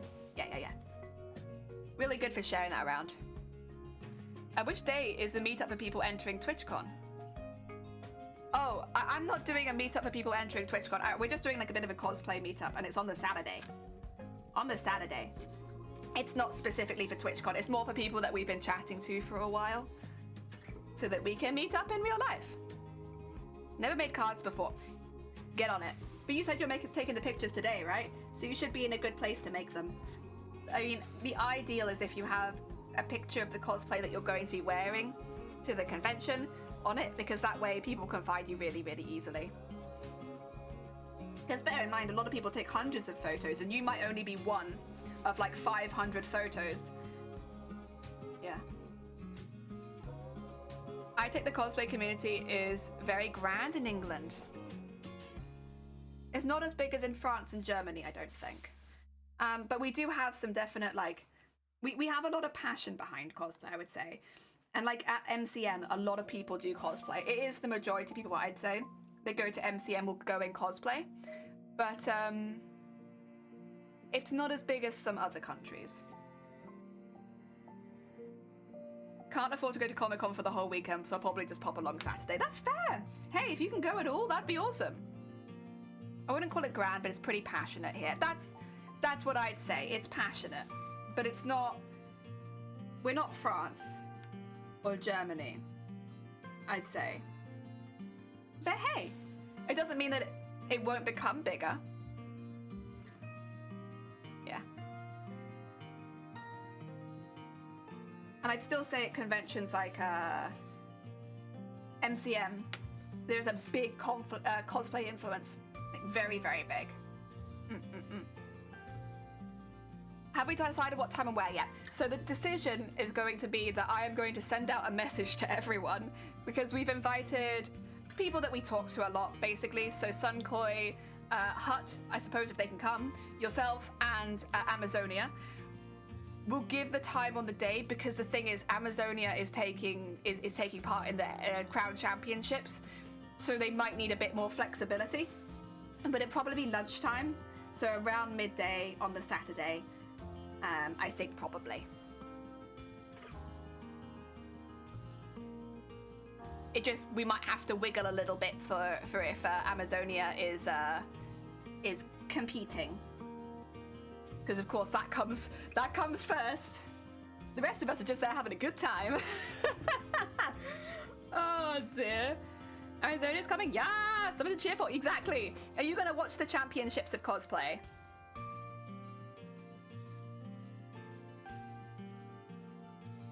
Oh dear. I'm gonna watch the championships of cosplay. So yes ma'am, I am. Heck yeah. So championships of cosplay is normally the last few hours of the convention on the Saturday. I think it's the same this year. If you want to see some fantastic, like top tier costumes, like some of the best the UK has to offer, check out championships of cosplay on the Saturday. They are phenomenal, the people that enter that one. It really is the best of the best of the best. And it's really cool to see them one after the other. Like, oh, it's just so good. It's so good. So yeah, if you guys are interested in cosplay and you're going to MCM, highly recommend going to check out Championships of Cosplay. It should normally be on the main stage for the last few hours of the Saturday. It's a huge competition. This is the UK qualifier. So basically, whoever wins championships on the Saturday will then kind of almost be representing the UK. It's a really, really big one. Doggo has been fed and walked? Heck yeah, Magpie. Heck yeah. I'm sure your dog is very happy. Pooch is gonna crash on the couch then. Aww. Yeah, have a little rest, have a little drink. I'm sure they're very happy, Doggo. Oh dear. Yeah, I've nearly finished sequining this one. We've done really good actually. Like, this is still quite a large fin to sequin. So like, we are zooming, honestly. I do need to sew back up it to make sure the sequins are close to each other, but that is a lot easier than sewing the sequins on, so I'm not so worried about that. It's just the sewing the sequins on that takes a really long time. Maya's sleeping on the couch currently. Aww. They're already zonked out. Bless them. Too much. Oh dear, I hope so. Oh dear. I'd love to have a dog one day. I would love to have somebody join me on my walks and chill out in the house with me, because I'm in the house like 99% of the time. So it'd be really nice to have a little companion to chill with. The only thing would be is they're going to need some pretty heavy training around the sewing room, because there's a lot of machinery and I don't want them getting hurt. Other than that, I'm so excited to one day get a doggo. That's the thing with renting in the UK though, it's very difficult to have a dog. Pro tip, don't let yeah, that's gonna mainly be the training, is like, you're not allowed in here. This is a dangerous place. Any other room in the house, you're good. Sewing room? Nope. It does mean having to have a sewing room that's very separate from the rest of the house though. At least not when it's a puppy, no. Well, because at that point they're putting everything in their mouth. And on the off chance that I've like left a pin on the floor or something like that, which of course I'll be very careful for, but on the off chance something like that happened, I don't think I could forgive myself. Like, oh, that'd be awful. I have magnets. That'll help, yeah, exactly. And even if it's not a pin, even if it's just like fabric, still not good. I think it'd have to be, first of all, wooden floors, so that I can easily get rid of like dust and thread and stuff like that, because sewing with fabric generates so much dust.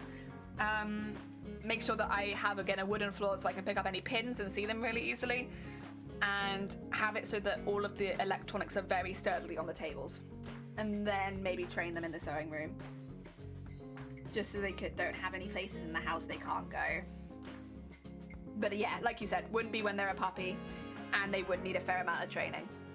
But the rest of the house is fine. It's just the sewing room that we have to be really careful with. So yeah. I know, I'd love to get a doggo. I've always wanted a dog. But again, like, renting is not very kind for getting animals. Like, either you're not allowed animals full stop, or they charge you like 5 times the amount to have an animal. So yeah. And also there's always a chance that you get kicked out of the place that you're renting at and then have to find somewhere else that'll allow you and your pet, which is like kind of a scary situation to be in, since so many places do not allow pets here.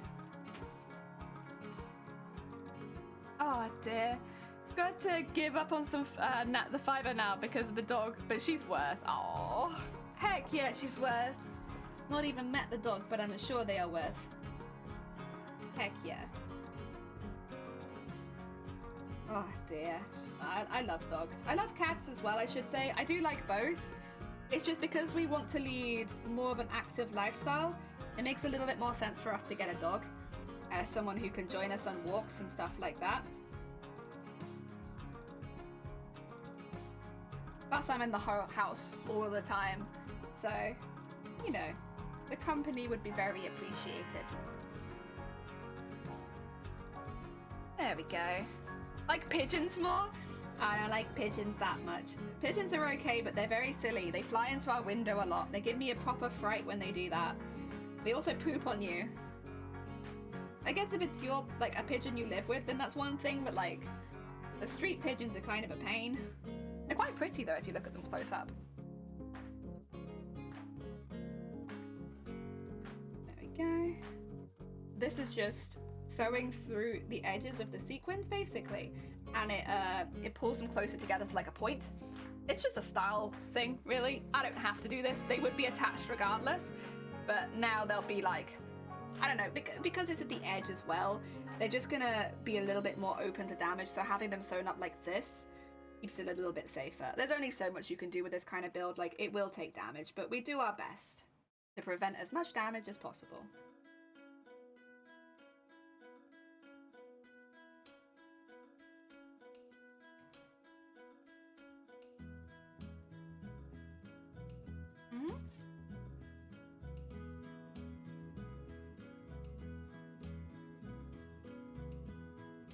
There we go.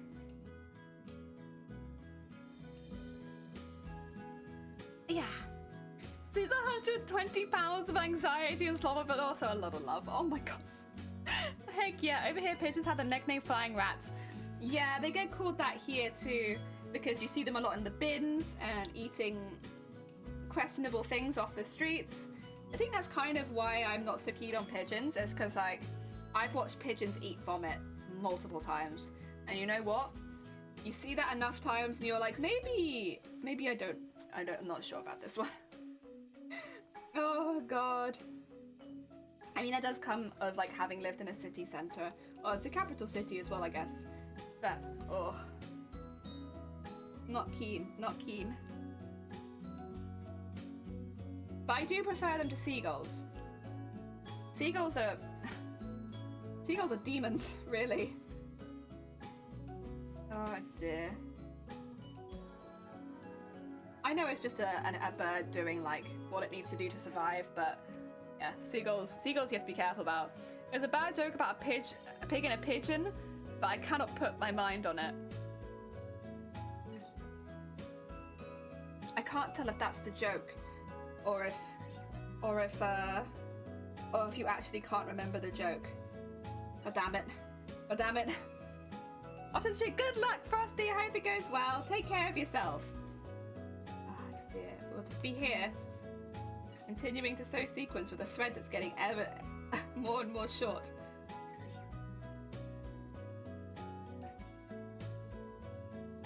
Oh yeah. Yes, that was the joke. Okay, let me read it again. There's a bad joke about a pig and a pigeon, but I cannot put my mind to it. Cannot put my mind on it. Oh god, I'm sorry. Somebody in chat will probably get it. I'm Simple Bean. I'm sorry. I'm really bad with jokes. I just don't get them. I'm sorry. Oh, it's probably a very funny joke, if you get it. Oh dear.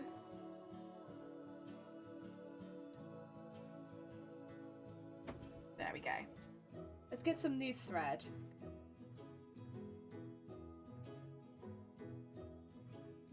There we are. They both have pig in the name. Oh, okay, the bad joke about pig and a pigeon, but I cannot put my mind to it.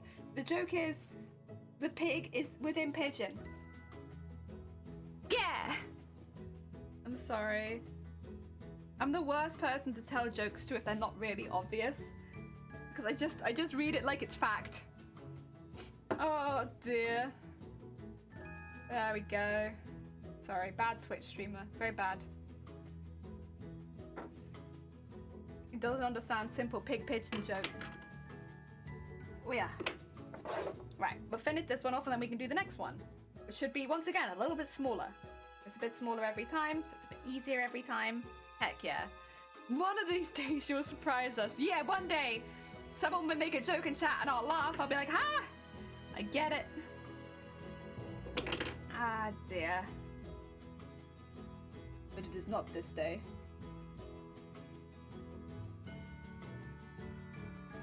Okay, let's get that through there. And through there. And up through there.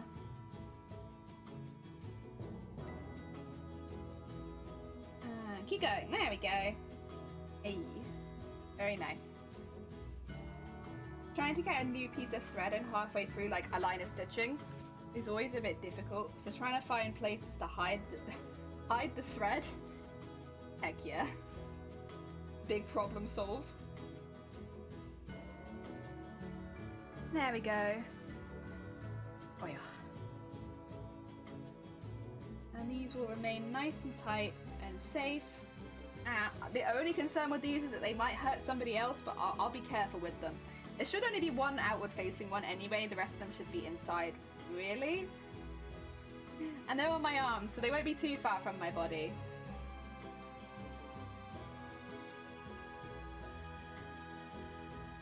Oh yeah.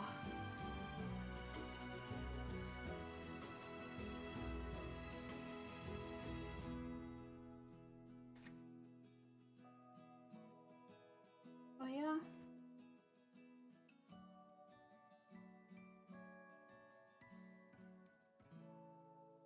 There you go. And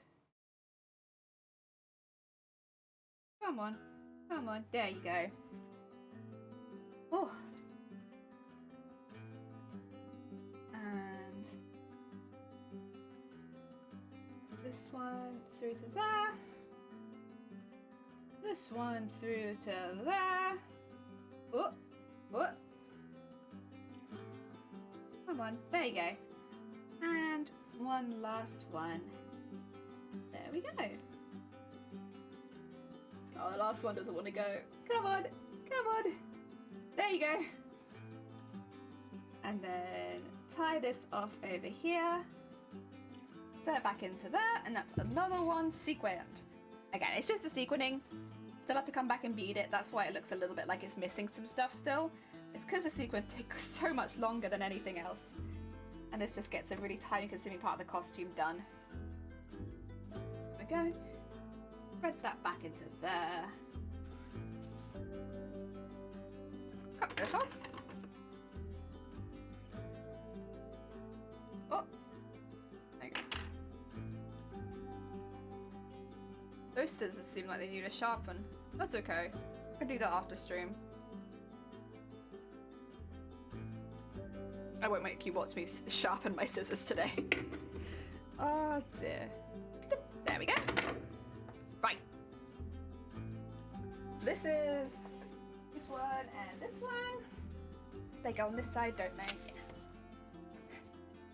We're getting there. We're getting there. Slow process that it is, but we are getting there. They're getting slowly shinier. I should probably take a picture of some of them that haven't actually been done yet, huh? That might be a good call. So I have pinned them all in place, I will say. All of them are pinned, but not all of them are sequined. Let's take a picture of that, actually. Just so that I have it for documentation purposes. Ooh, I'm gonna get a package today. Amazing. Just what I wanted. It's probably the makeup, to be honest. There we go. Bobber has been stealing sewing machines from a specific store. They say he's following a pattern. It's probably just because sewing machines are quite expensive, aren't they? So... yeah, like, I don't think it's a pattern. I think it's just that sewing machines are quite expensive, so it makes sense to nick them. Oh yeah. That being said, that's pretty bad, actually. There was like a big shortage of sewing machine parts up until recently, and so they got really, really expensive for a while. But like, the resupply has started, so there's like, I don't know, there's not really any reason to, well, there's no reason to steal it anyway. But like, now that the parts are more widely available, it just seems like, I don't know, kind of a silly one, like assuming that we're suddenly not going to have any parts anymore or something. When stores are actually pretty well stocked right now. Although I guess they'll be less stocked if there's someone nicking them. Is that in the UK? Because I haven't heard anything about it. Right, this is where I need to do sequins again. There we go. Oh no, Zin, what happened? Are you okay? Right. Oh God, everyone's having a rough day today, huh? It's the end of the week. You'd hope it'd be a good day, I suppose, but you never know. Maybe it's meant... Oh. Oh, I see. Oh, I see. Okay. Ah ha ha ha ha ha ha ha. There you go, how's that? Oh yeah. May! Shark, welcome on in. I hope you're having a good day. Clearly wasn't me, Shark. Oh dear. So bad. It's bad, right? You're all out of materials? Oh no. Like materials for jokes? It was a joke. Better than the pig one, but still. No, I get it now. Do not worry. I appreciate it. I get it. It's because sewing patterns, right? Oh dear. I was gonna say, like, it's a weird time to start stealing them. I could understand, to an extent, stealing them when the parts were really, really, like, you know, gone out of stock for a while. Because here in the UK, during the pandemic, we had a really rough time getting new needles, new machines, stuff like that. Like, everything there was on hold. There was just no production of new machines that we stock here. And so it became like a really big issue trying to get a new sewing machine. But that was like last year. And there's no longer that like intense demand because you can just buy them online now. Doodling cheapies and donuts? Aw, heck yeah. I'm doing all right, thank you. We have been doing some sequinning. We have a lot of sequinning to do. Mainly it is just sequinning left. There's lots of sequinning left. But we're getting there. We're moving along and it's going well. Thank you. Oh dear. Slow but steady, isn't it? That's what we're doing. Slow but steady. Yep.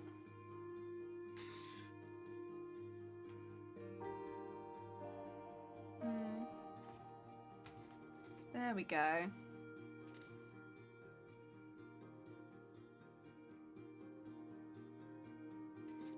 I'm a little concerned about sewing these into their holder. I hope they still keep some of their shape. I wouldn't mind if their shape was bent up or down a little bit actually, because I think that would look pretty good. But I hope they don't flop over completely. The weight of it always makes me concerned.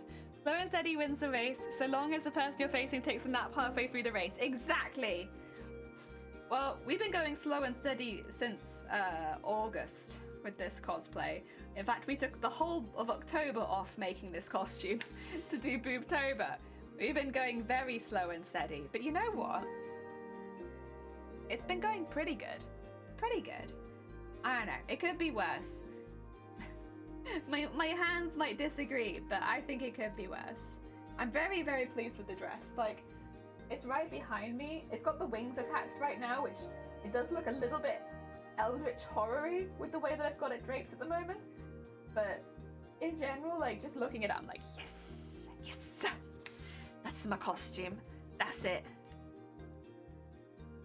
I do need to actually make some more scales. I forgot about this, but not purple ones. I need to make red scales for the wings. Because there is 7 scales, or it's either 7 or 9 scales on each wing. So some long ones and some short ones. I need to do that. Oh dear. But that's okay. That's like, I don't need that for the photo kind of thing. I just need to get that done at some point. Honestly, once the deadline next week is done, I probably will be pretty relaxed. Because I'm not taking the wings with me to MCM anyway. I'm only taking the tail, and the tail is done. So basically, the only thing I want ready for MCM is these, and I need these for the next picture anyway. So between the week of the deadline and MCM, I don't actually have to rush anything. Everything that I want to have done is kind of already done, hopefully by that point. So I could just work on whatever I like. And it probably will be the wings, because it's a bit more complicated. But, yeah. Nothing too stressful, to be honest. And then, of course, it'll just be getting everything done in case I can go to TwitchCon and getting stuff ready for that. And if I don't go to TwitchCon, I still kind of need to get it done because I'll have to take it to another convention at some point. There we go. Yeah, it's coming with me somewhere, one way or another. But hopefully TwitchCon. That'd be fun. Get to meet everyone else and, yeah. See their cosplays in real person.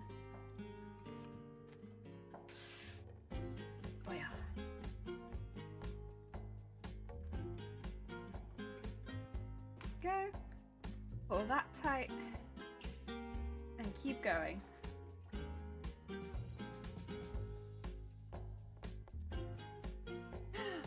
For me, as a complete inexperienced person with sewing and stuff, it amazes me how many people can do skills like this. This is... I know I say this a lot. I don't mean it as like a dig, just as a heads up. This is not in itself, each element is quite simple. What makes this up as being a more intense cosplay is that all of the things I'm doing are very time consuming. So like the sequins, I am layering them up. I wonder if I can show you this. It's difficult because my camera won't focus very easily on it, but they layer up, and then what you want to do is put your needle through, sorry about my plastered finger, ignore it, the previous one, and then just poke it out like 1/3 of a centimeter, maybe like 1/2 centimeter to the left of where the sequin originally was. Make sure it's folded over the right way and pull it tight, and then you can do the next one, and you just do that over and over and over again. So technically it is not that difficult, but it's very time consuming. Very time consuming. They do seem simple, but there's the measuring part, putting it all together. The patterning, I would say, for my cosplay has been the most difficult part. It has some rough patterns in it, like really difficult stuff. But once you get past making the patterns for it, it's just a lot of effort. High effort costume, yeah. The dress pattern was one of the most difficult bits because there's a built-in bra and corset, as well as having the structure to attach a full-on harness to it. The dress was rough, but we did that first for a reason, because I wanted to get that out of the way because I knew it was going to be difficult. I was like, we get that done first so I don't have to worry about it anymore. And then as the cosplay has continued, we've been working on simpler and simpler elements, because that way, instead of it getting harder as the cosplay goes on, it's guaranteed to get easier and easier, which is really good for a costume that takes this long, where it would be very easy to lose momentum if it was getting harder as you kept crafting. So we early on did some planning where we identified the most difficult parts and we tackled those first. I should say most difficult and most time-consuming parts, yeah. And we tackled those first, so that as this costume continues, we have more days where we finish things and it gets easier, so it's less hard work. And that's worked out really well for me in the past, and it's worked out well for this costume too, because it stops you getting like fatigue of the costume. Yeah. Because that's like a real thing. It's like working on a costume for so long that you end up disliking the costume you're making because you get tired of it, having to work on it for so long. I think the petticoat was arguably the worst bit of this costume. It sounds silly because it's not even something you see, but making the petticoat was boring and time consuming and hard, which is like such a mixture you don't want to do. So we made our petticoat, you can see some of it behind me, here it is, out of cotton, because I wanted it to look traditional. I didn't want to use tulle because it felt a lot more modern, and that wasn't the look that I was going for. And I also didn't want to use anything opaque because it would have looked a bit weird since there is actually armor coming out of it, right? So I used cotton as a very traditional fabric, but cotton frays, unlike other fabrics you can make petticoats out of, it frays. So I had to hem, like it was over this, but like over 100 meters, I'd say, of cotton easily in strips, because there's 3 strips to each layer. I had to hem every single piece, every single strip before they were then sewed together. And then we had to edge the bottom with the gold, which it was such a difficult, time-consuming process that I really wasn't having a good time doing it, to be honest. But I did that first. After the bodice, I think the first thing I made was the petticoat, so that I got it out of the way really early, because I didn't think it was going to be very fun. You'd think it'd be easier than when you started due to experience gained. Yeah, but say if I had left that petticoat to last, the idea at this point in the costume, making that petticoat, I think I'd just stop, because it took me like 3 weeks of consistent crafting to get that one thing done, and it was such a slog that I wanted to get it done faster. It's not necessarily that, like, I would definitely agree that my skills have improved. It's more like managing the job so that I don't get intimidated at the end by a really big project. And everyone's different, to be fair. Some people might start with the easiest jobs and work their way up to the hardest jobs because they feel like they'll have more experience and more expertise by that point, and that's absolutely fine. Hey, whatever works for you. If that makes it easier for you to complete your cosplay, then heck, power to you. Fantastic. But personally, I need the opposite. I need to do all the difficult bits first, and then work my way to the easy bits. Eat the ugly frog first, says a woman who left the scary jobs for last. Did you leave all your scary jobs for last, Feathered? No. God damn it, Feathered. Ah, dear. There we go. I will say I've been quite intimidated by the arms, but they're not difficult. They're just like trying to wrap your head around how you're going to attach it all together. I needed to write it down before I was happy with it because I was getting very like confused. I was confusing myself with this part. But now that I'm doing it, it's not difficult, it's just time consuming. I'm gonna have some more tea though.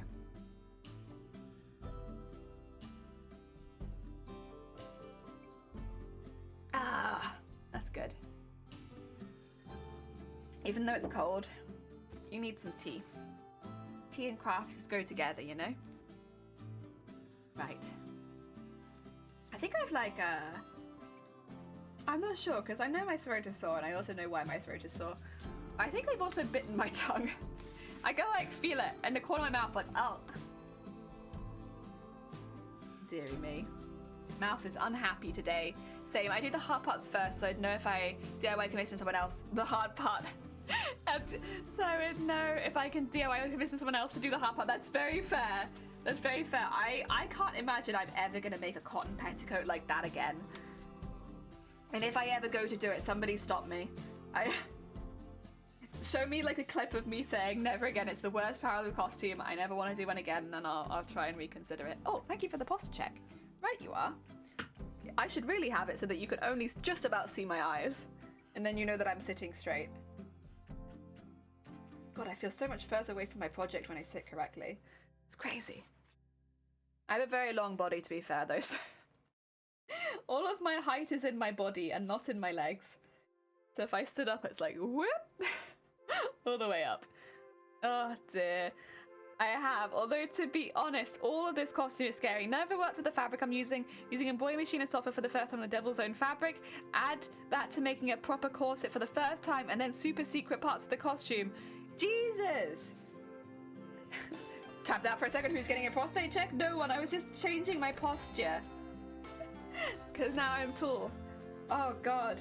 Yeah, that is a lot of new skills. I bet though, you'll come out of it with so much extra information because you did so many new skills in a costume. I know for me, I definitely feel that way.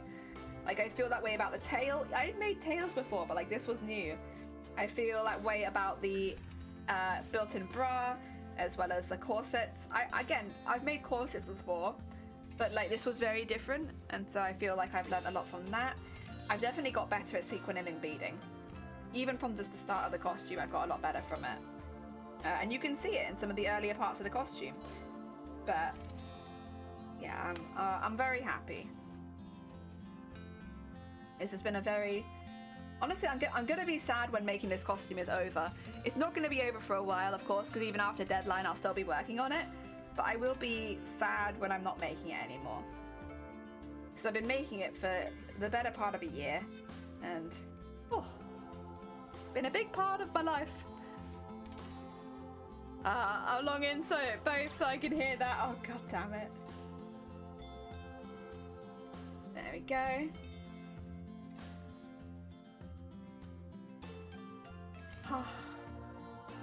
And as much as I am excited to, see this costume done after all this time, I will be a little sad. I'll be a little sad once it's over. I got a sit-stand desk just to make my back happier, and I normally sit in like a ball with like my legs curled up to my chin. That's normally how I sat. Been super steep learning curve, and while I've moaned and stamped my feet, I've also had a lot of fun. It's just a little weird. If it's not a challenge, it bores me. I kind of feel the same. I don't mind making smaller costumes, I should say, out of skills that I'm quite confident with, or skills that I, have had some practice with before. But when it comes to big costumes, you spend so long on them, you have to have it centered around things either you want to learn or that you want to, like, get better at, because you'll be spending so much time on it. Oh, yeah. Yeah, no, I do feel like I've learned a lot from this costume. I probably will still continue learning from it because I haven't finished it yet.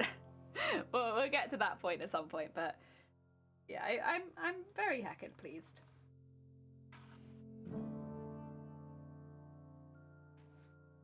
Oh yeah. Gonna need some more thread in a minute. Although we have done pretty well, honestly, considering. I'm pretty sure this was the old thread from the previous one, so we got pretty far down. Oh dear. I'd love to go back to sewing myself. Alas, I don't have a machine nor the space for it. Yeah. Some people do put away their sewing machine every time they sew, but I honestly can't imagine that. My sewing machine is out 24/7, but then I do use it all the time, so that, you know, it's not as bad as you think. I'm always using it, I swear. But I mean, that is my, what do you call it? It's what I do. I'm sewing. Love sewing. Always sewing. I will say, I don't think sewing is very good for your back, because I always feel like I'm leaning over my machine, and that can't be good for you long term. But I enjoy sewing a lot. Right, let's tie this off, and then get some more thread so we can finish those sequins going the whole way down. And then we have to do running stitch going back up again. So it's nice and plain the other side. Oh, yup. Thread that back in there. Oh. I think the other thing, I've seen other cosplayers talk about this before, but when you do a really big costume that's tested your skills, sometimes it can be difficult to pick a next costume of that same size, right? Because the previous costume was the best thing that you ever made. Can you make something better than that? Yeah, that's something that I guess makes me a little bit nervous. But I think that I probably could. I think I could make something cooler than this costume. Yeah. Also, reminds me though, even though I no longer have a deadline, I'm still working on it. Normally deadlines approaching like a freight train is the only thing that motivates me to do anything. Yeah. But like, at this point, you just really love the costume, right? Like, you also really want to see the costume finished, surely. Maybe if you just started the costume, it wouldn't feel the same way, but isn't it just that you really like the costume? I mean, we could be different there, but I feel like costumes build their own momentum after a time, as long as you're enjoying the process. Of course, if you absolutely are hating creating it, then it's probably not quite the same. But if you're having a good time, I imagine, yeah, you just really like the costume. Personally, I'm not really a deadlines kind of gal most of the time. I actually don't work well for deadlines at all. I just like slow crafting. I'm very much a slow crafter, you know? I adore this costume and definitely want to get it finished. Exactly! It just means you made a good costume. Oh, you are making a good costume. Sorry. Oh dear. The throat today is having a bad one. Pain, because I really need it to be better for Eurovision tomorrow. Listen, throat, we've got places to be, things to do. We can't have you like this, all gravelly. We need you back to your full form, please. How long am I going for? Nearly 4 hours? Alright, we'll get a bit more of this one done, but maybe I'll call it a little bit early and just drink tea. Slow it. Oh wait, somebody already said that. Yeah, we are very much a slow and steady cosplayer. I think we've always been a slow and steady cosplayer. Like, I don't really have any true deadlines on this channel, and I never really have. This is the first time technically we've been working for a deadline. Every other time it's just been the costume's finished where it's finished, and I do still kind of feel the same way about this costume. Like, it'll be finished when it's finished.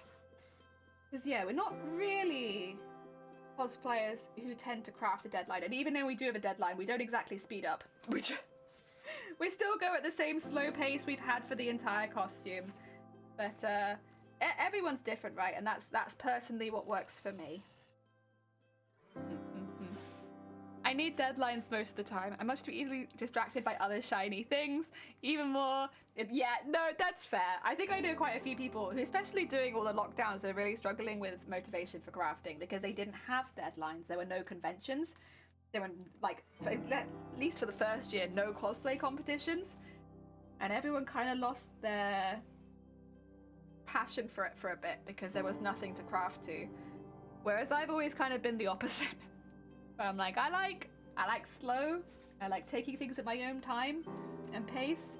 I don't need a deadline to make it. I just kind of will keep making until there's a reason to wear it. Oh dear. But then I'm also not very easy to distract from cosplay. Like, I am like, I don't know. It is always on my mind. Except maybe when I'm eating. I'd say that'd be the only time I'm not thinking about cosplay. Maybe eating. Ah! Sorry. I really don't like coughing on stream. This much. My bad. I promise I'm fine. My throat's just a little raw after yesterday. It should be fine by tomorrow, honestly. Heck. I will say though, a lot of the cosplayers I know that kind of lost their groove during the pandemic, I see them coming back now and doing lots of really cool stuff. They might have had like a little year break, and now they're back. The dog from Up is my spirit animal. Yeah, squirrel, that kind of person. Heck yeah. I find one thing. I would describe myself more like a tortoise. I find one thing and I just very slowly make my way over there. And then I keep going. That's all I do. I do the one thing. Always on my mind. That reminds me of a song. Just can't remember the name of it. Isn't that the song, You're Always on My Mind? It's Sin by Pet Shop Boys. Oh. Is that what it's called? I just thought it was called You're Always on My Mind. Oh dear. I understand now why you thought my spirit animal was penguin. Oh yeah? Get it? Well, because they're always dressed kind of smart. So they look from a distance kind of like intimidating. But then they're actually really sweet beans. And they just move around in packs. Yeah. I like penguins. Penguins are very cool. Also, they swim good. Oh dear. Oh yeah. Rolled. Oh no, not because of rolled. I look intimidating? No, not intimidating. How to put it? I'd say you're more shy. Maybe not when you're drinking, but like you're more shy, right? More, yeah, that kind of figure.